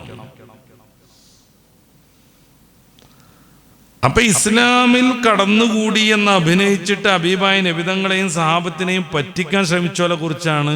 അവർ അതിൽ നിന്ന് മാറി നല്ല കുട്ടികളായാൽ അവർക്കൊരു പ്രശ്നമില്ല. പിന്നെ അവർ ചെയ്യുന്ന അമലുകളൊക്കെ അള്ളാഹു സ്വീകരിക്കും. പണ്ട് ഇങ്ങനത്തെ പോക്കിരികളായിരുന്നു എന്ന് കരുതിയിട്ട് അവർക്കെതിരെ നടപടികളൊന്നും ഉണ്ടാവില്ല എന്ന് പറയണത് ഇത് നമുക്ക് മാതൃകയാവണം. അപ്പോൾ അള്ളാഹു കരുണാവാരിധിയാണ്, അള്ളാഹു പൊറുക്കുന്നവനാണ്. കൂടുതലായി പ്രാർത്ഥനയുമായി റബ്ബിലേക്ക് അടുക്കാൻ നമ്മൾ ഈ റജബിൽ തയ്യാറെടുക്കണം. പൊതുവെ വലിയ ഓഫർ നൽകിയിട്ട് വിശ്വാസികളെ മൊത്തം സ്വർഗത്തിലിടാനുള്ള രീതിയിലാണ് പരിശുദ്ധ മതത്തിൻ്റെ സംവിധാനം. ഞാൻ ബോധപൂർവം പറയാണ് എങ്ങനെയെങ്കിലും നരകത്തേക്ക് തള്ളണമെന്ന് പരിശുദ്ധ ഖുർആനിൽ ഫാത്തിഹയുടെ തുടക്കം മുതൽ അന്നാസിൻ്റെ ഒടുക്കം വരെ നമ്മൾ സൂക്ഷ്മമായി പരിശോധിച്ചാലും ഒരു പദം കിട്ടൂല. എങ്ങനെയെങ്കിലും തള്ളണം. നരകത്തിലേക്ക് ഓടി വരുമെന്ന് ഖുർആനിൽ ഒരു പ്രയോഗമില്ല. നേരെ മറിച്ച് വിശാലമായ സ്വർഗത്തെ മുന്നിൽ വെച്ച് ഓടി വരൂ എന്ന് പറയുന്നു. സൂറത്ത് ആൽ ഇംറാന്റെ 133 വാക്യം. അല്ലാഹു യദഉ ഇലാ ദാരിസ്സലാം, രക്ഷയുടെ ഭവനത്തിലേക്ക് റബ്ബ് ക്ഷണിക്കുന്നു എന്ന് പറയുന്നു. നിങ്ങളൊക്കെ നരകത്തിന്റെ ആ ഒരു വലിയ അഗാധമായ കുഴിയുടെ വക്കത്തെത്തിയിരുന്നു. അടുത്ത സ്റ്റെപ്പ് നരകത്തിൽ ആപ്പതിക്കുമായിരുന്നു. കുൻതും അലാ ശഫാ ഹുഫറത്തിൻ മിനന്നാർ, നരകത്തിന്റെ കുഴിയുടെ വക്കത്തെത്തിയിട്ടുണ്ട്. അടുത്ത സ്റ്റെപ്പിന് നരകത്തിന്റെ അഗാധതയിലേക്ക് പോകുമായിരുന്നു. ഫഅൻഖദകും മിൻഹ, അതിൽ നിന്ന് നിങ്ങളെ ഞാൻ രക്ഷപ്പെടുത്തിയെന്ന് സൂറത്ത് ആൽ ഇംറാന്റെ 103-ാമത്തെ വാക്യത്തിൽ പറയണത്. ഇത്രമേൽ വിശാലമായ സ്വർഗം തുറന്നു വെച്ചിട്ട് ഓഫറുകൾ ഇറക്കിയിട്ട്, റജബിന്റെ ഓഫർ, ഷഅബാന്റെ ഓഫർ, റമളാനിന്റെ മഹാ ഓഫർ കാലം, ഓരോന്നും ഓഫർ ഇറക്കിയിട്ട് റബ്ബ് തആല സ്വർഗത്തിലേക്ക് ക്ഷണിക്കുമ്പോൾ വിമുഖത കാണിക്കുന്നൊരു സമൂഹമായി മാറിയാൽ എത്രമേൽ അധമരാണ് നമ്മൾ. റസൂൽ സല്ലല്ലാഹു അലൈഹി വസല്ലം ബുദ്ധിമാനെ നിർവചിച്ചിട്ടുണ്ട്. അൽ കയ്യിസു മൻ ദാന നഫ്സഹു വഅമില ലിമാ ബഅദൽ മൗത്ത്. ആരാണ് ബുദ്ധിമാൻ? അവന്റെ ശരീരത്തെയും ആത്മാവിനെയും ദീനിലൂടെ നിയന്ത്രിച്ചു കൊണ്ടുപോകുകയും നാളേക്ക് വേണ്ടി അധ്വാനിക്കുകയും ചെയ്തു. അവനാ ബുദ്ധിമാൻ. നാളേക്ക് വേണ്ടി അധ്വാനിച്ചു. ഈ ജീവിതം ആ ഒരു മഹാജീവിതത്തിനുള്ള മുന്നോടി മാത്രമാണ്. അതിനുവേണ്ടി ഇത്തരം നല്ല സമയങ്ങൾ ഉപയോഗപ്പെടുത്തുന്നവനാണ് വിജയിക്കുക. പരിശുദ്ധമായ റജബിനെ കുറിച്ച് കൂടുതൽ നമുക്ക് ഇനിയും പറയാനുണ്ട്. അതുകൊണ്ട് ഞാൻ ആ പ്രാർത്ഥനയുടെ ഭാഗത്ത് തന്നെ നിൽക്കുകയല്ല. 4 മാസമാണ് ഖുറാനിൽ വല്ലാതെ ശ്രേഷ്ഠത പറഞ്ഞിട്ടുള്ളത്. അപ്പൊ റബീഉൽ അവ്വൽ അതിലില്ലല്ലോ എന്ന് പറയുന്ന ചില അസുഖമൊക്കെ ഉണ്ട് ഇതിൻ്റെ ഇടയിൽ. റബീഉൽ അവ്വൽ അതിലില്ലല്ലോ.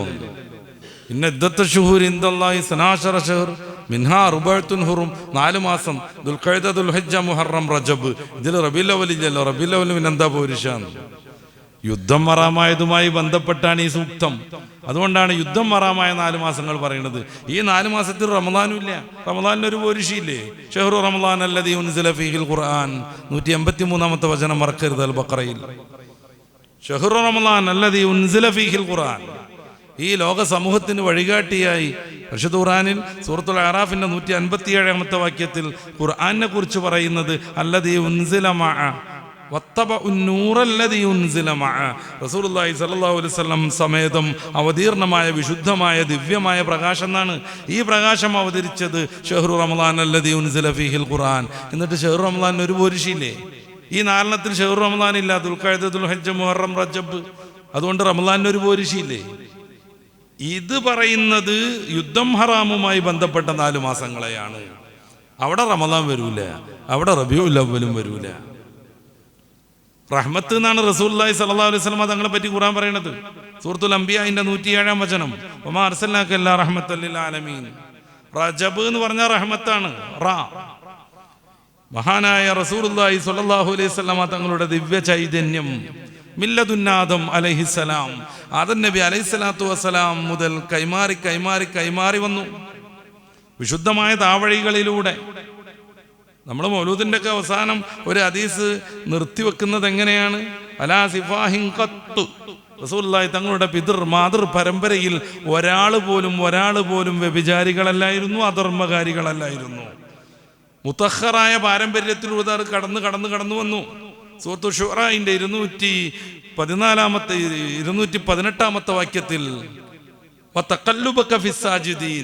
സാജിദീങ്ങളിലൂടെയായിട്ട് റസൂൽ തങ്ങൾ കടന്നു വന്നു എന്ന് പറയുന്നുണ്ട്. ചില മുഫസ്സിരീങ്ങൾ ആയത്തിന് അങ്ങനെയാണ് അർത്ഥം പറയുന്നത്. അങ്ങനെ പരമ്പരയായി വിശുദ്ധമായ കൈമാറ്റം വഴി കടന്നു വന്ന് മഹാനായ അബ്ദുല്ലാഹ് റളിയല്ലാഹു അൻഹുവിലെത്തുന്ന മുത്തുറസൂലിന്റെ ദിവ്യ ചൈതന്യം പടച്ചറബ് ആദ്യമായി പടച്ചത് അതാണ്.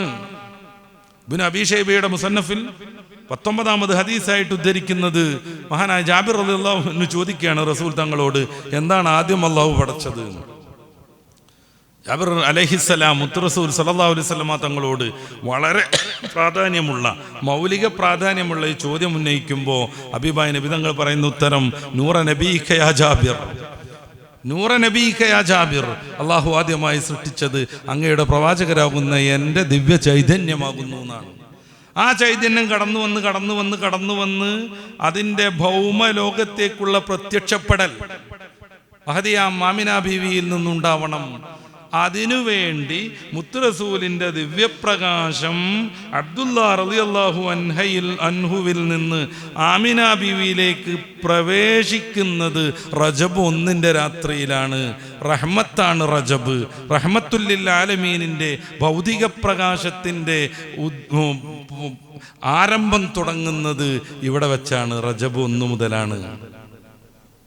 അപ്പൊ റഹ്മത്താണ് റജബ്. ഈ റഹ്മത്ത് ആർക്ക് നൽകുമെന്ന് ഖുർആൻ പറയുന്നുണ്ട്.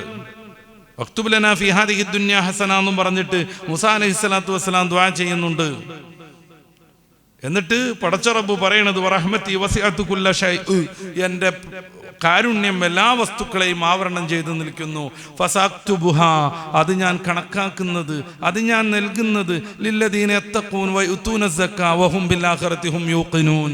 സക്കാത്ത് കൊടുക്കുകയും നിസ്കാരം നിർവഹിക്കുകയും ദീനീപരമായ ചൈതന്യം ഉൾക്കൊള്ളുകയും ചെയ്യുന്നവർക്കാണ്. അതിൻ്റെ വിശദീകരണം തൊട്ടടുത്ത ആയത്തിൽ പറയുന്നുണ്ട്. അല്ലദീന യത്തബിഊന റസൂലൻ നബി അൽ ഉമ്മി അല്ലദീന യജിദൂനഹും ഇൻദഹും ഫിത്തൗറാത്തി വൽ ഇൻജീൽ. തൗറാത്തിലും ഇൻജീലിലും രേഖപ്പെട്ട് കാണുന്ന നിരക്ഷരരാകുന്ന പ്രവാചകരെ പിന്തുടരുന്നവർക്ക് അല്ലാഹു റഹ്മത്ത് കണക്കാക്കും. റഹ്മത്തി വസിഅതു കുല്ല ഷൈഇ, എല്ലാത്തിനെയും മൂടി നിൽക്കുന്ന എൻ്റെ റഹ്മത്ത് ഞാൻ നൽകും. അത് ഞാൻ വളരെ മനോഹരമായി ആദരപൂർവ്വം സമർപ്പിക്കും. ആർക്ക്? ഹബീബായ നബി തങ്ങളെ പിന്തുടരുന്നവർക്ക്. എന്തുകൊണ്ട്? ആ നബിയാണ് റഹ്മത്തുല്ലിൽ ആലമീൻ. റഹ്മത്തുല്ലിൽ ആലമീന്റെ ഭൗമ ലോകത്തേക്കുള്ള പ്രവേശനത്തിന്റെ തുടക്കം നടക്കുന്നത് റജബ് 1-നാണ്. റജബ് കാരുണ്യമാകുന്നു. റജബ് വലിയ കാരുണ്യമാവുന്നു. അതുകൊണ്ട് ആ രാത്രിയിൽ ദ്വാരന്നാൽ ദ്വാക്ക് ഇജാബത്ത് കിട്ടും. ഏതായാലും ഈ വർഷം അത് കഴിഞ്ഞിട്ടുണ്ട്. പിന്നെ അങ്ങനെ ചൊറിഞ്ഞുണ്ടാക്കണ്ട. റബീഉൽ അവ്വലിന് ഈ 4 മാസത്ത് പറഞ്ഞിട്ടില്ലല്ലോ എന്നും പറഞ്ഞിട്ട് ചൊറിഞ്ഞുണ്ടാക്കണ്ട. അത് പ്രത്യേകമായ ഒരു വീക്ഷണമാകുന്നു. മഹാന്മാരായ പണ്ഡിതന്മാർ പറയുന്ന കുറേ സംഗതികൾ ഇത് സംബന്ധമായി നമ്മുടെ മുമ്പിലുണ്ട്. മഹാനായ നവവി റളിയല്ലാഹു അൻഹു റജബിന്റെ മഹത്വം പറഞ്ഞിട്ടുണ്ട്. ഷെയ്ഖ് അബ്ദുൽ ഖാദിർ ജീലാനി തങ്ങളുടെ കുഞ്ഞ പോലെയുള്ള കിതാബുകളിലൊക്കെ നമുക്ക് കാണാൻ പറ്റും. ഇമാം മാവർദി റളിയല്ലാഹു അൻഹു പറഞ്ഞിട്ടുണ്ട്. വലിയ വലിയ പണ്ഡിതന്മാരുടെ ഉദ്ധരണങ്ങളൊക്കെ നമ്മുടെ മുമ്പിലുണ്ട്. ഇമാമുന റമലി പോലെയുള്ള എല്ലാ പണ്ഡിതന്മാരും ഈ കാര്യം പ്രത്യേകമായി വിശദീകരിച്ചു തന്നിട്ടുണ്ട്. അപ്പോൾ റജബിന്റെ ഈ മാസം കാണുന്നിടം മുതൽ കുറേ സുന്നത്തുകൾ തുടങ്ങുന്നുണ്ട്. കാര്യമായിട്ട് എല്ലാ രാത്രിയിലും പ്രാർത്ഥനയ്ക്ക് നമ്മളൊരു സമയം കണ്ടെത്തണം. ചില പ്രത്യേക പ്രാർത്ഥനകളൊക്കെ ഉണ്ട് ഹദീസുകളിലും ഖുർആനിലുള്ള പ്രാർത്ഥനയാണ് നമ്മൾ കൂടുതൽ ഉപയോഗപ്പെടുത്തേണ്ടത്. കാരണം നമ്മൾ ഉദ്ദേശിച്ചതിൻ്റെ അപ്പുറമുള്ള അർത്ഥസാരം ഉണ്ടാവും അതിന്. ഹബീബായ നബി സല്ലല്ലാഹു അലൈഹി വസല്ലം തങ്ങൾ തന്നെ പറഞ്ഞത് ഉഅ്തീതു ജവാമിഉൽ കലിം എന്നാണ്. സാരസമ്പൂർണ്ണ വചനസിദ്ധി എന്നിൽ പ്രസാദിച്ചു എന്നാണ്. വല്ലാത്തൊരു വർത്താനം. സാരസമ്പൂർണമായ വചനസിദ്ധി എനിക്ക് ലഭ്യമായി. ഉഅ്തീതു ജവാമിഉൽ കലിം. ആ ജവാമിഉൽ കലിമായ പ്രാർത്ഥനകളാണ് റസൂലിന്റെ ഹദീസുകളിലുള്ളത്. അത് നിർവഹിക്കണമെന്ന് പറഞ്ഞിട്ടുണ്ട് കുറേ ഘട്ടങ്ങളിൽ. അത്തരം പ്രാർത്ഥനകൾ ഒരുമിച്ച് കൂട്ടിയിട്ടാണ് ഈ വിർദുൽ ലത്തീഫ് പോലെയുള്ള സംഗതികൾ. രാവിലെയും വൈകുന്നേരവും നമ്മൾ ചെല്ലേണ്ട ദുആകളും ദിക്റുകളും ഒരുമിച്ച് കൂട്ടി മഹാന്മാർ ചില ഏടുകൾ ഉണ്ടാക്കി തന്നിട്ടുണ്ട്. അതിലൊക്കെ ഇത്തരം പ്രാർത്ഥനകൾ ഉണ്ടാകും. അതിലേക്കൊക്കെ മെല്ലെ മെല്ലെ നമ്മൾ പോന്നുകൊണ്ടിരിക്കണം. വല്ലാത്തൊരു സങ്കടം തോന്നും. ഏറ്റവും ഉന്നതന്മാരെന്ന് ഖുർആൻ പറയുന്ന ഈ ഉമ്മത്ത് എല്ലായിടത്തും അമാന്യമായി ജീവിക്കാൻ ശ്രമിക്കുക. ഞാൻ ടോട്ടലായിട്ട് പറയല്ല, ജനറൽ ചെയ്ത് പറയുമല്ല. ഒരാൾ പോലും വികൃതിത്തരം കാണിക്കാൻ പാടില്ലാത്ത ഉമ്മത്തിൽ ചില ആളുകളൊക്കെ ഇങ്ങനെ എല്ലാ തോന്നിയാസത്തിലും പിടിക്കപ്പെട്ടുകൊണ്ടിരിക്കുക. അത്രമേൽ മലീമസമായൊരു കാലത്താണ് നമ്മൾ ജീവിക്കുന്നത്. പ്രലോഭനങ്ങളെ അതിജയിക്കാൻ നല്ല ശക്തി വേണം. അതൊക്കെ അറിയാം. അതൊക്കെ മനസ്സിലാക്കിക്കൊണ്ട് തന്നെയാണ് ഇത് പറയുന്നത്.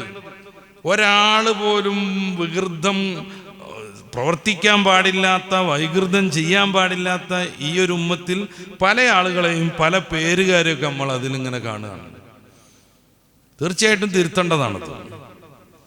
ഈ സോഷ്യൽ മീഡിയയിലൊക്കെ ഈ കോമാളിക്കളി കളിക്കുന്നവരൊക്കെ പലപ്പോഴും അവരുടെ പേര് നമ്മൾ കാണുന്നത് മുസ്ലിം പേരാണ്. ദൂരേക്ക് പോവുക, എന്നിട്ട് മഞ്ഞുവാരി വലിച്ചെറിയ, എന്നിട്ട് അയൽവാസികളാവുന്ന പാത്തൂനെയും ഖദീജുവിനെയും ഒക്കെ വിളിച്ചുകൊണ്ടിരിക്കുക. എവിടെങ്കിലും ഒരു നല്ല സ്ഥലത്ത് ഇരുന്നിട്ട് ദിക്റും സ്വലാത്തും ചൊല്ലി ആഖിറത്തിനെ പറ്റി ആലോചിക്കുന്നതിന് പകരം അത്രമേൽ ലിബറലിസം നമ്മളെ സ്വാധീനിക്കരുത്. മറ്റു മതങ്ങൾക്കൊക്കെ സംഭവിച്ചത് അതാണ്. ലിബറലിസം കയറി മേഞ്ഞു. അടിസ്ഥാന ദർശനങ്ങളെ കുറിച്ച് അവർക്ക് അറിയില്ല, ഓർമ്മ പോലും ഇല്ല. വലിയ പണ്ഡിതന്മാർക്ക് പോലും അതേക്കുറിച്ചൊരു ബോധമില്ല. അതുകൊണ്ടാണ് അവർ അംഗീകരിക്കുന്ന വേദപുസ്തകം എന്ന് പറയുന്ന സംഗതികളിലുള്ള കാര്യങ്ങളെ പരസ്യമായി ലംഘിച്ചുകൊണ്ട് അവരുടെ കൽപ്പനകൾ ഇറങ്ങുന്നത്. ഞാൻ ദുരുദ്ദേശത്തിൽ പറയല്ല. സഹോദരന്മാരെ ആലോചിച്ച് നോക്കുക. പെണ്ണിനോടെന്ന പോലെ പുരുഷനോടൊപ്പം ശയിക്കുന്നവൻ മ്ലേച്ഛനാണ്. അവനെ നഗരാതിർത്തിയിൽ പുറത്തു കൊണ്ടുപോയിട്ട് ഒഴിവാക്കണം എന്ന് പറയുന്ന ബൈബിൾ ഉണ്ടായിരിക്കെ മാർപ്പാപ്പയ്ക്ക് ഫത്വ കൊടുക്കേണ്ടി വരുന്നു. എല്ലാ ഇടവകകളിലും ആണും തമ്മിലുള്ള കല്യാണത്തിനും പെണ്ണും തമ്മിലുള്ള കല്യാണത്തിനും അവിടെയുള്ള അച്ഛന്മാർ നേതൃത്വം കൊടുക്കണം, അനുഗ്രഹ പ്രാർത്ഥന നടത്തണം, കുർബാന കഴിക്കണം എന്ന്. പെണ്ണിനോടൊപ്പം പെണ്ണിനോടെന്ന പോലെ ആണിനോടൊപ്പം ക്ഷയിക്കുന്നവൻ മ്ലേച്ഛനാണെന്ന് പറയുന്ന പുസ്തകം ഉണ്ടായിട്ടാണിത്. ഞാൻ അവരെ ആക്ഷേപിക്കാനല്ലത് പറയണത്. ഈ താന്തോന്നിത്തം ലിബറലിസം മതങ്ങളെയും മതഗ്രന്ഥങ്ങളെയും എത്രമേൽ സ്വാധീനിക്കുന്നു എന്നതിനൊരു ഉദാഹരണം പറഞ്ഞതാണ്.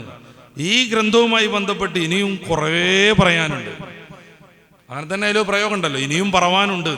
യോഹന്നാൻ സുവിശേഷത്തിന്റെ 16-ാമത്തെ അധ്യായത്തിൽ കാണാം, ഇനിയും പറവാനുണ്ട്. ഞാൻ സൂചനയ്ക്ക് വേണ്ടി മാത്രം പറയുന്നു. അത് ധാരണം ചെയ്യുന്ന ഒരു വേദിയൊന്നുമല്ല. അതുകൊണ്ട് വല്ലാതെ അത് പറയേണ്ട കാര്യം എനിക്കില്ല. ഈ താന്തോന്നിത്തം ലിബറലിസം തോന്നിയതുപോലെ അടിച്ചു പൊളിച്ച് ജീവിക്കൽ, ഇത് എത്രമേൽ മതഗ്രന്ഥങ്ങളെ പോലും സ്വാധീനിക്കുന്നു. അത് വിശുദ്ധ ഇസ്ലാമിലേക്ക് കയറി വരാൻ പാടില്ല. ശ്രദ്ധയോടുകൂടെ നമ്മൾ കാവൽ നിൽക്കണം. നമ്മുടെ മക്കളിലേക്ക്, പൗത്രരിലേക്ക് ഇത്തരം ലിബറൽ ചിന്താഗതികൾ വരുന്നതിനെതിരെ ശക്തമായ നിലപാടുകൾ എടുക്കാൻ നമുക്ക് സാധിക്കണം. അല്ലെങ്കിൽ മറ്റു മതങ്ങൾക്കൊക്കെ സംഭവിച്ചതുപോലെയുള്ള ആന്തോളനങ്ങൾ പരിശുദ്ധമായ ദീനിലും വന്നേക്കും, അടിസ്ഥാനപരമായി അല്ലെങ്കിൽ പോലും. എല്ലാ തോന്നിയാസവും കുറെ നേതൃരംഗത്തുള്ള ആളുകളൊക്കെ അതിൻ്റെ മുന്നിൽ നിൽക്കുക. വലിയ വലിയ തറവാടുകൾ, സമൂഹം ആദരിക്കുന്ന തറവാടുകൾ, സമൂഹം സ്നേഹത്തോടുകൂടെ കാണുന്ന തറവാടുകൾ, അവിടെ ഈ തോന്നിയാസങ്ങളുടെ കുത്തരങ്ങായിട്ട് കല്യാണങ്ങൾ നടക്കുക. തോന്നിയാസങ്ങളുടെ കുത്തരങ്ങായിട്ട് കല്യാണങ്ങൾ നടക്കുക.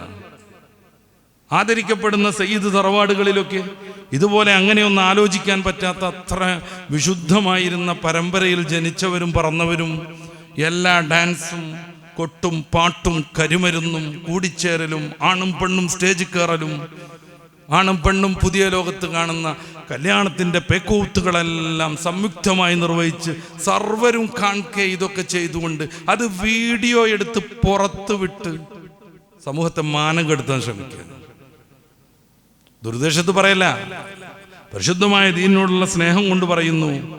ജനങ്ങളിൽ സ്വാധീനിക്കാൻ പറ്റുന്ന ആളുകൾ, അത് ഏത് തറവാട്ടുകാരാണെങ്കിലും ഏത് പണ്ഡിതനാണെങ്കിലും ഏത് നേതാവാണെങ്കിലും, ദീനിൻ്റെ ഏറ്റവും നല്ല പ്രയോഗവൽക്കരണമാണ് അവരുടെ ജീവിതം. സമൂഹം പഴച്ചുപോകും. അതിനെ തുടർന്ന് കുറേ വർത്തമാനങ്ങൾ ഞാനൊക്കെ കേട്ടു. എന്തുകൊണ്ട് നമ്മളെ കല്യാണത്തിൽ ഡാൻസ് ആയിക്കൂടാ, ആ കല്യാണത്തിനുണ്ടായല്ലോ ഒന്ന്. ലാ തകൂനു അവ്വല കാഫിരിൻ ബി വലാ തശ്തറു ബി ആയാത്തില്ലാഹി സമനൻ ഖലീല. ആദ്യത്തെ ധിക്കാരി തമ്മാടി നീ ആവരുത്. പിന്നെ നിന്നെ തുടർന്ന് കുറേ ആൾ ചെയ്യും. നീ ചെയ്തത് കൊണ്ടാണ് അവർക്ക് പ്രചോദനം വന്നതെങ്കിൽ അതിൻ്റെയൊക്കെ ശിക്ഷയുടെ വിഹിതം വാങ്ങേണ്ടി വരും. വലാ തശ്തറു ബി ആയാത്തില്ലാഹ്, അള്ളാഹുവിൻ്റെ ദൃഷ്ടാന്തങ്ങളെ വിറ്റ് കളയരുത്. സമനും ഖലീല, നിസ്സാരമായ ഭൗതികമായ വിഭവങ്ങൾക്ക് വേണ്ടിയിട്ട്. ശ്രദ്ധിക്കണ്ടല്ലേ ഇത്? അപ്പോൾ റജബ് വരുന്നു. ഇതൊരു മാസത്തിൻ്റെ ഒരു വർഷത്തിൻ്റെ തുടക്കം കൂടിയാണ്. നമുക്ക് പ്രത്യേകിച്ച് ന്യൂ ഇയർ എന്ന് പറഞ്ഞൊരു ആഘോഷമോ ചടങ്ങുകളോ ഒന്നും ഇല്ല എന്ന് നമുക്കറിയാം. എന്നാൽ പോലും നമ്മളത് ശ്രദ്ധിക്കണം. അടുത്ത കൊല്ലം എന്ത് ചെയ്യും എന്നുള്ളതിനെ പറ്റി ആലോചിക്കണം. കഴിഞ്ഞ കൊല്ലം എങ്ങനെയായിരുന്നു എന്നൊന്ന് വിലയിരുത്തണം. വല്ലാതെ വൈകിയിട്ടില്ല. ഞാൻ അടുത്ത വർഷമാകുമ്പോഴേക്ക് ചുരുങ്ങിയത് ഒരു 10 ഖത്ം ഓതുമെന്ന് വിചാരിക്കണം. ഒറ്റ ദിവസവും ളുഹാ കളയാത്ത ജീവിതമായിരിക്കും എനിക്കെന്ന് തീരുമാനിക്കണം. എത്ര വൈകി കടന്നാലും തഹജ്ജുദിന് എഴുന്നേൽക്കുമെന്നൊന്ന് തീരുമാനിക്കാൻ കഴിയണം. തഹജ്ജുദ് എഴുന്നേറ്റ് പറ്റുന്ന എത്രയൊക്കെ നിസ്കരിച്ച് റബ്ബുൽ ആലമീനായ തമ്പുരാൻ്റെ മുന്നിലേക്ക് ഹൃദയം സമർപ്പിച്ചാൽ തീരാത്ത പ്രശ്നങ്ങളേ ഇല്ലെന്നതിന് ചരിത്രം സാക്ഷിയാണ്, വർത്തമാനം സാക്ഷിയാണ്, പ്രമാണങ്ങളെല്ലാം അത് സാക്ഷി നിൽക്കുന്നതുമാണ്. എന്നിട്ട് തോന്നിയാസം കാണിക്കാൻ വേണ്ടിയിട്ട് ഓരോരുത്തരും കൂടെ ഇറങ്ങി പുറപ്പെടുക. എൻ്റെ പ്രിയപ്പെട്ട സഹോദരന്മാരെ, വിശുദ്ധമായൊരു സമയമാണത്. അതുകൊണ്ടാണ് ഞാൻ അങ്ങനെ തന്നെ പറയണത്. നന്നാവാനും പുരോഗതി പ്രാപിക്കാനും വിനയാന്വിതരാവാനും പിന്നെയും പിന്നെയും റബ്ബിൻ്റെ നന്മയുടെ കടാക്ഷം നേടിയെടുക്കാനൊക്കെ പറ്റിയ സന്ദർഭം ഈ ഒരു മാസത്തിലാണ്. നമ്മുടെ ഏറ്റവും വലിയ ആരാധനയാകുന്ന നിസ്കാരം നിർബന്ധമാകുന്നത്. നബി സല്ലല്ലാഹു അലൈഹി വസല്ലമ തങ്ങളുടെ മിഅ്റാജ്, ഉത്തുംഗതയിലേക്കുള്ള ഉഡ്ഡയനം, പടച്ച റബ്ബിൻ്റെ പ്രത്യേകമായ സംവിധാനങ്ങൾ കാണാനുള്ള മഹായാത്ര. സൂറത്തുൽ ഇസ്രാഇന്റെ 1-ാമത്തെ വചനം, സുബ്ഹാനല്ലദി അസ്റാ ബിഅബ്ദിഹി ലൈലൻ മിനൽ മസ്ജിദിൽ ഹറാം. മസ്ജിദുൽ ഹറമിൽ നിന്ന് മസ്ജിദുൽ അഖ്സയിലേക്കും, അവിടെ നിന്ന് ഏഴാകാശങ്ങളും അതിനപ്പുറം സിദ്റത്തുൽ മുൻതഹയും അതിനപ്പുറം എല്ലാ കാഴ്ചകളും ജിബ്രീൽ അലൈഹിസ്സലാത്തു വസ്സലാമിന് പോലും സന്ദർശിക്കാൻ അനുമതിയില്ലാത്ത ഇടങ്ങളും കണ്ട് ബോധ്യപ്പെട്ട് പടച്ച റബ്ബിനെ ഉൾക്കൊണ്ട് നേരാവണ്ണം റബ്ബിൻ്റെ എല്ലാ അടയാളങ്ങളും എല്ലാ ദൃഷ്ടാന്തങ്ങളും ആവാഹിച്ച് ജിബ്രീൽ അലൈഹിസ്സലാമിന്റെ സമ്പൂർണ്ണ രൂപത്തിലോ അല്ലെങ്കിൽ പടച്ച റബ്ബിനെ തന്നെയോ റസൂൽ സല്ലല്ലാഹു അലൈഹി വസല്ലം പിന്നെയും കണ്ട് സിദ്റത്തുൽ മുൻതഹയുടെ അടുത്ത് വെച്ച് ജന്നത്തുൽ മഅ്വ, അതിനപ്പുറത്താണ് ജന്നത്തുൽ മഅ്വയുള്ളത്. സ്വർഗത്തിൽ പോവാനുള്ള ആളുകളെ കുറിച്ച് ഹബീബായ നിബിതങ്ങൾ പഠിച്ച് ഓരോരുത്തരെയും അന്വേഷിച്ച് എന്താണെന്ന് ചോദിച്ച് സ്വർഗത്തിലുള്ള 4 അരുവികളെ കുറിച്ച് പറഞ്ഞ് സൂറത്ത് മുഹമ്മദിലുണ്ട്, അത് പ്രത്യേകം പറയുന്നു. 4 അരുവികളെ കുറിച്ച് പറഞ്ഞ് ജിബ്രീൽ അലൈഹിസ്സലാത്തു വസ്സലാമിനോട് എവിടെ നിന്നാണ് ഇതിന്റെ ഉദ്ഭവമെന്ന് മഹാനായ റസൂൽ ചോദിച്ച് റസൂൽ സല്ലല്ലാഹു അലൈഹി വസല്ലം തങ്ങളോട് ജിബ്രീൽ പറയുന്നു, അതെന്റെ പരിധിക്ക് പുറത്താണ്, അങ്ങൊന്ന് റബ്ബിനോട് ആവശ്യപ്പെട്ടു നോക്കൂ, ഇതൊന്ന് കാണിക്കാൻ. പടച്ച റബ്ബ് കാരുണ്യവാനാണ്, അങ്ങക്കത് തുറന്നു തന്നേക്കും. മഹാനായ റസൂൽ സല്ലല്ലാഹു അലൈഹി വസല്ലം ഈ സ്വർഗത്തിലെ 4 അരുവികളുടെ ഉദ്ഭവം കാണാൻ ആഗ്രഹം പ്രകടിപ്പിക്കുന്നു. ഒരു മലക്ക് വന്ന് കണ്ണടച്ചോളാൻ പറയുന്നു, കണ്ണ് തുറക്കാൻ പറയുന്നു. തുറക്കുന്ന സമയത്ത് മുത്തും മാണിക്യവും പവിഴവും നിറഞ്ഞ വലിയ ഒരു താഴികക്കുടത്തിൻ്റെ മുന്നിലാണ് പുണ്യപ്പൂമാൻ ഹബീബായ മുഹമ്മദുർ റസൂലുള്ളാഹി. ഇതെന്താണെന്ന് അവിടുന്ന് ചോദിക്കുന്നു. ആ മലക്ക് പറയുന്നു, ഇതിനകത്ത് കയറി നോക്കണ്ടേ? അതെ, കയറി നോക്കണം. അതിന് സ്വർണത്തിൻ്റെ ലോക്കുണ്ട്, ശക്തമായ ലോക്ക്. അത് തുറക്കാനുള്ള ചാവി അങ്ങയുടെ കയ്യിലുണ്ട്. ബിസ്മില്ലാഹിർ റഹ്മാനിർ റഹീം, ബിസ്മില്ലാഹിർ റഹ്മാനിർ റഹീം. ഹബീബായ നബിതങ്ങൾ ബിസ്മി ചൊല്ലുന്നു, അത് തുറക്കുന്നു. അവിടുന്ന് അകത്തേക്ക് കയറുന്നു. 4 തൂണുകൾ, ഓരോ തൂണിൽ നിന്നും ഓരോ അരുവികൾ ഉദ്ഭവിക്കുന്നു. എന്തൊക്കെ അത്ഭുതങ്ങൾ! ഇതെല്ലാം ഹബീബായ നബിതങ്ങൾക്ക് കാണിച്ചു കൊടുക്കണം. അതുകൊണ്ടാണ് ഖുർആൻ ചോദിക്കുന്നത്, അഫതുമാറൂനഹു അലാ മാ യറ, അല്ലാഹുവിന്റെ റസൂൽ കണ്ടുവന്നതിനെ നിങ്ങൾ നിഷേധിക്കുകയാണോ? കണ്ട റസൂൽ അടക്കട്ടെ, ഞാൻ പറയട്ടെ എന്നും പറഞ്ഞ് ധിക്കാരം കാണിക്കുകയാണോ? യറ എന്നുള്ളത് മുസ്തഖ്ബിലും വർത്തമാനത്തിനും ഉപയോഗിക്കുന്ന പദമാണ്. ഭാവിയെക്കുറിച്ചും വർത്തമാനത്തെക്കുറിച്ചും പറയാൻ. കഴിഞ്ഞുപോയി എന്നുള്ളതിന് റ എന്നാ പറയാം. ചില പണ്ഡിതന്മാർ അങ്ങനെ വിശദീകരിച്ചു ഈ ആയത്ത്. അഫതുമാറൂനഹു അലാ മാ റഅ, റസൂല് കണ്ടുവന്നതിനെ നിങ്ങൾ നിഷേധിക്കുകയാണോ എന്നല്ല, നേരെ മറിച്ച് റസൂൽ കണ്ടുകൊണ്ടിരിക്കുന്നതിനെ നിങ്ങൾ നിഷേധിക്കുകയാണോ? മുത്ത് റസൂലിന്റെ ബോധ്യമായിരുന്നു അത്, അവിടുത്തെ ജീവിതത്തിന്റെ മൊത്തം അനുഭവമായിരുന്നു അത്. ആ ഒരു യാത്രയിലാണ് ഹബീബായ നബിതങ്ങൾക്ക് മനോഹരമായൊരു സമ്മാനം നൽകുന്നത് നിസ്കാരം. ഇന്ന സ്വലാത്ത് തൻഹാ അനിൽ ഫഹ്ശാഇ വൽ മുൻകർ, വൃത്തികേടിനെ പ്രതിരോധിക്കാനുള്ള ആയുധം. അതുകൊണ്ടാണ് ഷുഐബ് നബി അലൈഹി സ്വലാത്തു വസ്സലാമിനോട് സമൂഹം വന്ന് ചോദിച്ചത്, ആ സ്വലാത്തുക്ക, നിങ്ങളുടെ നിസ്കാരാണോ ഞങ്ങളുടെ പൂർവികരൊക്കെ ആരാധിച്ചു വന്നിരുന്ന ബിംബങ്ങളെയും പ്രതിഷ്ഠകളെയും നിഷേധിക്കണമെന്ന് നിങ്ങളോട് പറയുന്നത്? എല്ലാ അധർമ്മങ്ങളിൽ നിന്നും മാറ്റി നിർത്തുന്ന നിസ്കാരം, അള്ളാഹുവിലേക്കുള്ള മിഅ്റാജായ നിസ്കാരം. നിസ്കാരത്തിന്റെ ഓരോ ഘട്ടത്തിൽ വിശ്വാസി റബ്ബിലേക്ക് അടുത്തടുത്ത് വരുന്നു. സുജൂദിലേക്ക് എത്തുമ്പോഴേക്ക് അവൻ്റെ സാമീപ്യം പൂർണ്ണമാകുന്നു. പടച്ച റബ്ബിലേക്ക് സർവം സമർപ്പിക്കുന്നു. നമ്മൾ വലിയ ആദരപൂർവ്വം കാണുന്ന നമ്മുടെ മുഖം പടച്ച റബ്ബിൻ്റെ ഭൂമിയിലേക്ക് അങ്ങോട്ട് എത്തിക്കുന്നു. ഈ മണ്ണിൽ നിന്നാണ് ഞാൻ ജനിച്ചതെന്ന ബോധത്തിലേക്ക് മനുഷ്യൻ വളരുന്നു. ഈ മണ്ണിലേക്കാണ് മടങ്ങാനുള്ളതെന്ന ബോധത്തിലേക്ക് അവൻ്റെ മനസ്സെത്തുകയും അവൻ്റെ ഹൃദയം തരളിതമാവുകയും ചെയ്യുന്നു. സൂറത്ത് താഹയുടെ 55-ാം വചനത്തിലേക്ക് നമ്മൾ എത്തുന്നു. മിൻഹാ ഖലഖനാകും വഫീഹാ നുഈദുകും വമിൻഹാ നുഖ്രിജുകും താറത്തൻ ഉഖ്റാ. ഈ മണ്ണിൽ നിന്നാ പടച്ചത്. പിന്നെന്തിനധികാരം? പിന്നെന്തിനാ അഹങ്കാരം? പിന്നെന്തിനാണ് സമ്പത്സ്വരൂ കൂട്ടാൻ അന്യനെ പറ്റിക്കണത്? എന്തിനാ കള്ളം പറയണത്? എന്തിനാണ് പാവങ്ങളെ ദ്രോഹിക്കണത്? ഈ മണ്ണിൽ നിന്നാണ് എന്നെ പടച്ചത്. ആ മണ്ണിലേക്ക് തന്നെ മടക്കാനുള്ളതാണ് സമ്പൂർണമായ മടക്കം. അള്ളാഹു അനുഗ്രഹം ചെയ്ത വലിയ പണ്ഡിതന്മാർ, വലിയ ശ്രേഷ്ഠ ജനങ്ങൾ, അമ്പിയാക്കൾ പോലെയുള്ളവരൊക്കെ ഒഴിച്ചാൽ എല്ലാവരും മണ്ണിൽ പൂർണ്ണമായി വിലയം പ്രാപിക്കും, മണ്ണായി മാറും. മിൻഹാ ഖലഖനാകും. ആ ഒരു ബോധത്തിലേക്ക് മനുഷ്യനെ നിസ്കാരം വഴി റബ്ബ് തആല കൊണ്ടുപോകുന്നു. ഇത്രമേൽ സംസ്കരിക്കാൻ പറ്റുന്ന, മനുഷ്യനെ നന്നാക്കുന്ന നിസ്കാരമെന്ന് പറയുന്ന വലിയ ആരാധന റജബ് എന്ന മാസം 27 മുജ്തബ നബിയുടെ മിഅ്റാജിന്റെ സമ്മാനമാണ് സല്ലല്ലാഹു അലൈഹി വസല്ലം. അപ്പോൾ നിസ്കാരത്തെക്കുറിച്ച് കൂടുതൽ ആലോചിക്കേണ്ട മാസമാണ് റജബ്. നിസ്കാരം വർദ്ധിപ്പിക്കേണ്ട മാസമാണ് റജബ്. സുന്നത്തുകൾ വർദ്ധിപ്പിക്കേണ്ടതിനെ കുറിച്ച് മുത്തറസൂൽ ധാരാളമായി പറഞ്ഞു. ഫർളിന്റെ കണക്കൊക്കെ എടുത്തിട്ട് എങ്ങനെ ഉണ്ട് അതെന്ന് ചോദിക്കുമ്പോൾ മലക്കുകൾ പറയും, ആകെ ഓട്ടോ തുളഞ്ഞിട്ടാണുള്ളത്, ഒന്നുപോലും നമ്മുടെ മാനദണ്ഡപ്രകാരം ശരിയല്ല. റബ്ബ് തആല ചോദിക്കും, എത്രേ ആ ആളുകൾ കുറെ സുന്നത്ത് ചെയ്തിട്ടുണ്ടോ നോക്കൂന്ന്. മലക്കുകൾ പറയും കുറെ സുന്നത്തൊക്കെ എടുത്തിട്ടുണ്ട്, കുറെ ദുഹ കാണുന്നുണ്ട്, കുറെ തഹജ്ജുദൊക്കെ കാണുന്നുണ്ട്. പക്ഷെ സംഭവം അതും ഇതേമാതിരി തന്നെ ഒട്ടപ്പെട്ടുകൊണ്ടാണുള്ളത്, ചൈതന്യം കുറവാണ്. ആ സമയത്ത് റബ്ബ് തആല മാലാഖമാരോട് ചോദിക്കും, കാരുണ്യവാൻ, റഹ്മത്ത് വലിയ വിശേഷണമായി സ്വയം ധരിച്ചവൻ, ഗഫൂർ, ഗഫാർ. ഞാൻ നേരത്തെ പറഞ്ഞു, എല്ലാവരെയും തട്ടി കൊണ്ടുപോയിട്ട് അങ്ങോട്ട് നരകത്തിലേക്ക് തട്ടണം എന്നും കരുതിയിട്ട് അതിനുവേണ്ടി തയ്യാറെടുപ്പ് നടത്തി നിൽക്കാതെ കാരുണ്യം ചൊരിയാൻ വിശ്വാസികൾക്ക് മുമ്പിൽ സ്വർഗത്തിന്റെ വിശാലമായ വാതായനങ്ങൾ തുറന്നു വെച്ച റബ്ബ് മലക്കമാരോട് പറയും, അവർക്ക് നമ്മൾ ഫർളല്ലേ നിർബന്ധാക്കിയിട്ടുള്ളൂ? അതെ. അതല്ലേ അവർ നിർബന്ധമായും ചെയ്യേണ്ടതുള്ളൂ? അതെ. പിന്നെ അവരെന്തിനാണ് സുന്നത്ത് നിർവഹിച്ചത്? എൻ്റെ സ്വർഗം കാംക്ഷിച്ചിട്ട്, എൻ്റെ നരകത്തിൽ നിന്ന് രക്ഷപ്പെടണമെന്ന് കരുതിയിട്ട്. അതുകൊണ്ട് അവരെ സ്വർഗത്തിലേക്ക് കൊണ്ടുപോകൂ. ഇതിനാ സുന്നത്തുകൾ.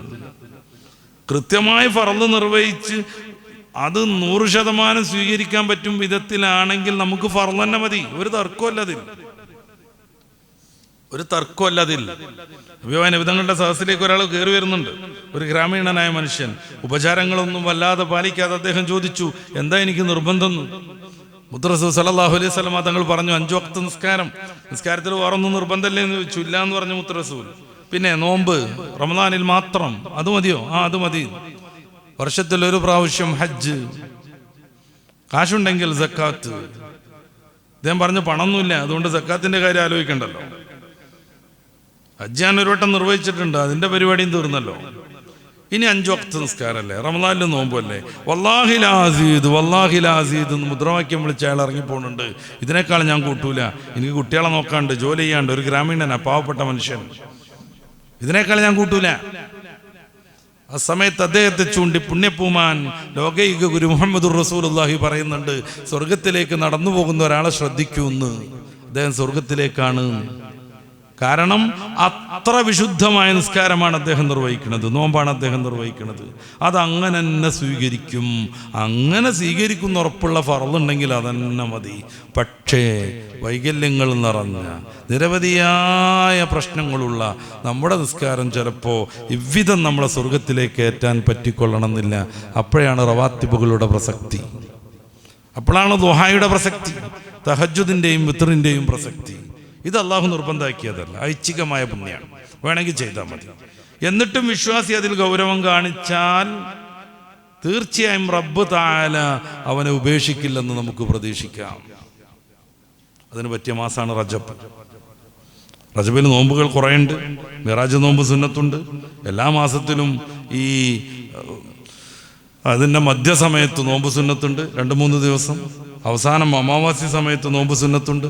തിങ്കളിലും വ്യാഴത്തിലും നോമ്പ് സുന്നത്തുണ്ട്. ഹബീബായ നബി സല്ലല്ലാഹു അലൈഹി വസല്ലമ തങ്ങൾ റമളാൻ കഴിച്ചാൽ ഏറ്റവും കൂടുതൽ നോമ്പെടുത്തിരുന്ന മാസങ്ങളാണ് റജബും ഷഅബാനും ഒക്കെ. സ്ഥിരമായി നോമ്പ് വെൽക്കുന്നതിനെ, അതായത് ജീവിതം ഫുള്ള് നോമ്പ് വെൽക്കുന്നതിനെ റസൂൽ സല്ലല്ലാഹു അലൈഹി വസല്ലമ തങ്ങൾ വിരോധിച്ചു. അവിടുന്ന് പറഞ്ഞു, ദാവൂദ് നബി അലൈഹി സ്വലാത്തു വസ്സലാമിൻ്റെ നോമ്പാണ് കരണീയം. അദ്ദേഹം ഒരു ദിവസം നോമ്പെടുക്കും, ഒരു ദിവസം മുടക്കും, ഇങ്ങനെയായിരുന്നു എന്ന്. അപ്പോൾ കൂടുതൽ റബ്ബിലേക്ക് അടുക്കാനും നമ്മുടെ മനസ്സൊക്കെ ഒന്ന് ക്ലിയർ ആവാനും പറ്റുന്ന ഇബാദത്താണ് നോമ്പ്. അത് ഈ വ്യാഴാഴ്ചകളിലൊക്കെ ഒന്ന് പതിവാക്കി വന്നാൽ ഈ റജബില് പ്രത്യേകമായി 3 നോമ്പെങ്കിലും നിർബന്ധമായി നിർവഹിക്കണമെന്ന് പണ്ഡിതന്മാർ പറയുന്നുണ്ട്. മതപരമായ നിർബന്ധമല്ല, നമ്മുടെ ഒരു ബാധ്യത എന്നുള്ള നിലക്ക്. അങ്ങനെ വരുമ്പോൾ വലിയ മഹത്വം വരും. ഇടക്കിടക്ക് നോമ്പ്. മഹാനായ അബൂ ഹുറൈറ റളിയല്ലാഹു അൻഹു പറയുന്നുണ്ടല്ലോ, ഔസാനി ഖലീലി, എൻ്റെ പ്രിയപ്പെട്ട കൂട്ടുകാരൻ മുത്ത് റസൂൽ എന്നെ ഉപദേശിച്ചു ബി സലാസിൻ, 3 കാര്യങ്ങൾ കൊണ്ട്. ഒന്ന് ളുഹാ നിസ്കരിക്കണം എന്നുള്ളതാണ്. രണ്ടാമത്തത് ഉറങ്ങണതിന് മുമ്പ് വിത്ർ നിസ്കരിക്കണം എന്നുള്ളതാണ്. ഉറങ്ങിയതിൻ്റെ ശേഷമാണ് കേട്ടോ വിത്ർ നിസ്കരിക്കൽ കൂടുതൽ പുണ്യം.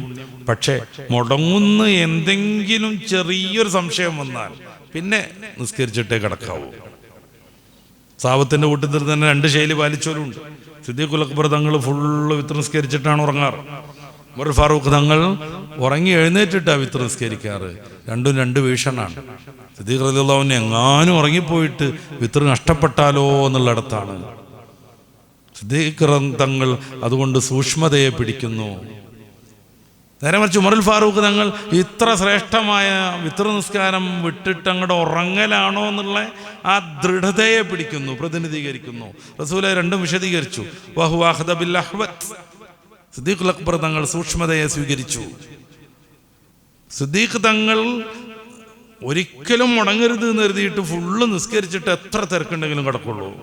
നേരെ ഉമറുൽ ഫാറൂഖ് തങ്ങൾ ഏറ്റവും ശ്രേഷ്ഠമായ സമയത്ത് തന്നെ നിസ്കരിക്കണം. ഉറങ്ങിപ്പോവേ, ഉറങ്ങണ പരിപാടി ഉണ്ടാകാൻ പാടില്ല എന്നുള്ളിടത്ത് ദൃഢതയെ സ്വീകരിച്ചു അദ്ദേഹം, ബഹുമാനപ്പെട്ടവർ. അപ്പോൾ രണ്ടും ആവാം. പക്ഷേ ഒന്ന് ഉറങ്ങിയിട്ട് എഴുന്നേറ്റ് തഹജ്ജുദിൻ്റെ കൂടെയൊക്കെ ആയിട്ട് തഹജ്ജുദൊക്കെ നിർവഹിച്ച് വിത്ർ നിസ്കരിക്കലാണ് കൂടുതൽ പുണ്യം. അഭിപ്രായ നബിതങ്ങൾ സുബൈയുടെ അടുത്ത് വെച്ചിട്ട് ചിലപ്പോഴൊക്കെ സുബൈ വാങ്ങിക്കൊടുക്കുമോ എന്ന് ഭയന്നിട്ടാണ് വിത്ർ അവസാനം വെച്ചിട്ട് വേഗം ഒരു റക്അത്ത് നിസ്കരിക്കാൻ. കാരണം എഴുന്നേറ്റ് അതുവരെ നിസ്കരിച്ചുകൊണ്ടിരിക്കുക. രാത്രി എഴുന്നേറ്റ് നിസ്കരിക്കണമൊക്കെ തഹജ്ജുദിന്റെ ഭാഗമായിട്ട് വരും.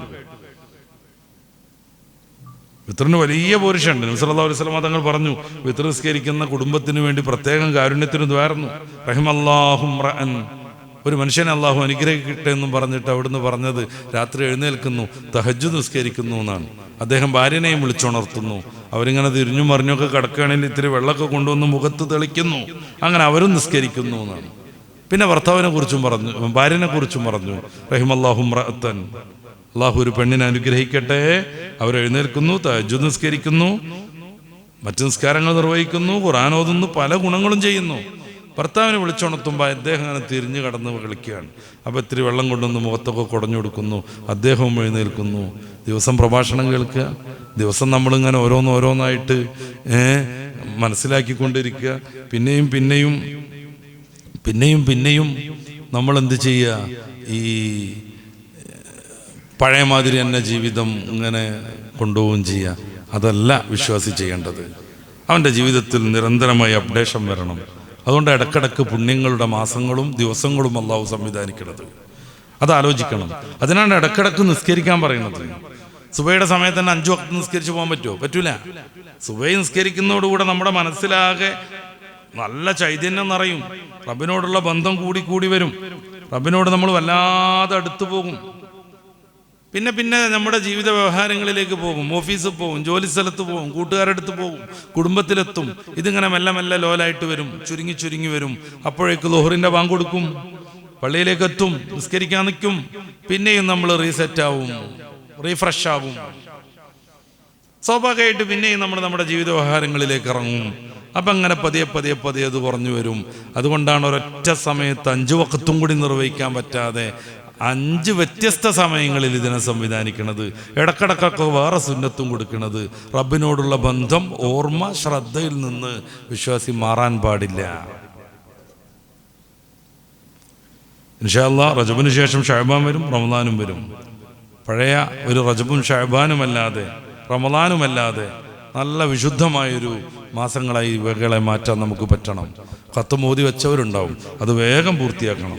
പറ്റുമെങ്കിൽ ഈ റജബിൽ പുതിയൊരു ഖത്തം ഓതണം, ഷഅബാനിലും വേണം. പിന്നെ റമദാനിലേക്ക് പ്രവേശിക്കണം. നല്ല സന്തോഷത്തിൽ കാത്തിരിക്കണം. എന്തേ റമദാൻ വരാത്തു എന്ന്. ഇതുവരെയുള്ള റമദാനുകളെ കുറിച്ച് ഓർമ്മയും വേണം. നമ്മൾ പ്രായം തികഞ്ഞിട്ട് നിർവഹിച്ച എല്ലാ റമദാനും കബൂലാവാനുള്ള ദുആ സ്ട്രോങ് ആക്കണം. ദുആ ചെയ്തുകൊണ്ടിരിക്കണം. പടച്ചോനെ ഞങ്ങളുടെ റമദാനൊക്കെ നീ കബൂലാക്കണേ. നബി സല്ലല്ലാഹു അലൈഹി വസല്ലം തങ്ങൾ റജബിന്റെ തുടക്കം മുതൽ ബാരിക് ലനാ ഫി റജബ് വ ശഅബാൻ, റജബിലും ഷഅബാനിലും ബർക്കത്ത് നൽകണം എന്ന് ദുആർക്കുന്നുണ്ട്. ഹദീസുകളിൽ കാണാം. വ ബല്ലിഗ്നാ റമദാൻ, റമദാനിന് ഞങ്ങൾക്കിനി എത്തിക്കുകയും വേണം എന്ന് ദ്വാരക്കുന്നുണ്ട് ഹബീബായ നബി സല്ലല്ലാഹു അലൈഹി വസല്ലം. അപ്പോൾ അത്തരം കാര്യങ്ങളൊക്കെ മനസ്സിലാക്കി കൂടുതൽ ആത്മീയമായി മുന്നേറാനുള്ള സന്ദർഭമായി റജബിനെ മാറ്റണമെന്ന്, പരിവർത്തിപ്പിക്കണമെന്ന്, പതിവ് റജബല്ലാത്ത ഒരു വ്യത്യസ്തമായ റജബായി റജബിനെയും ഷഅബാനിനെയും മാറ്റി തീർക്കണമെന്ന് വിനീതമായി ഓർമ്മപ്പെടുത്തി ഇൻഷാ അല്ലാഹ് നമുക്കൊന്ന് അവസാനിപ്പിക്കാം. പല മുറാദുകൾ വെച്ച് ദുആ ചെയ്യാൻ ഏൽപ്പിച്ചവരുണ്ട്. അള്ളാഹു എല്ലാവരെയും കബൂലാക്കുമാറാവട്ടെ. എല്ലാവരുടെയും എല്ലാ ഉദ്ദേശങ്ങളും പടച്ച റബ്ബ് സഫലമാക്കട്ടെ. ഇങ്ങോട്ടെടുത്ത് വെച്ച് ഓരോ ചവിട്ടടിക്കും പകരമായി അള്ളാഹു നമുക്കൊക്കെ സ്വർഗത്തിൽ ദറജ കൂട്ടിത്തരട്ടെ. രോഗം കാരണം ദുആ ചെയ്യാൻ ഏൽപ്പിച്ചവരുണ്ട്. തൃശ്ശൂരിൽ അഡ്മിറ്റായ ഒരു സഹോദരിക്ക് വേണ്ടി ദ്വാരക്കാൻ മകൻ പറഞ്ഞിട്ടുണ്ടായിരുന്നു.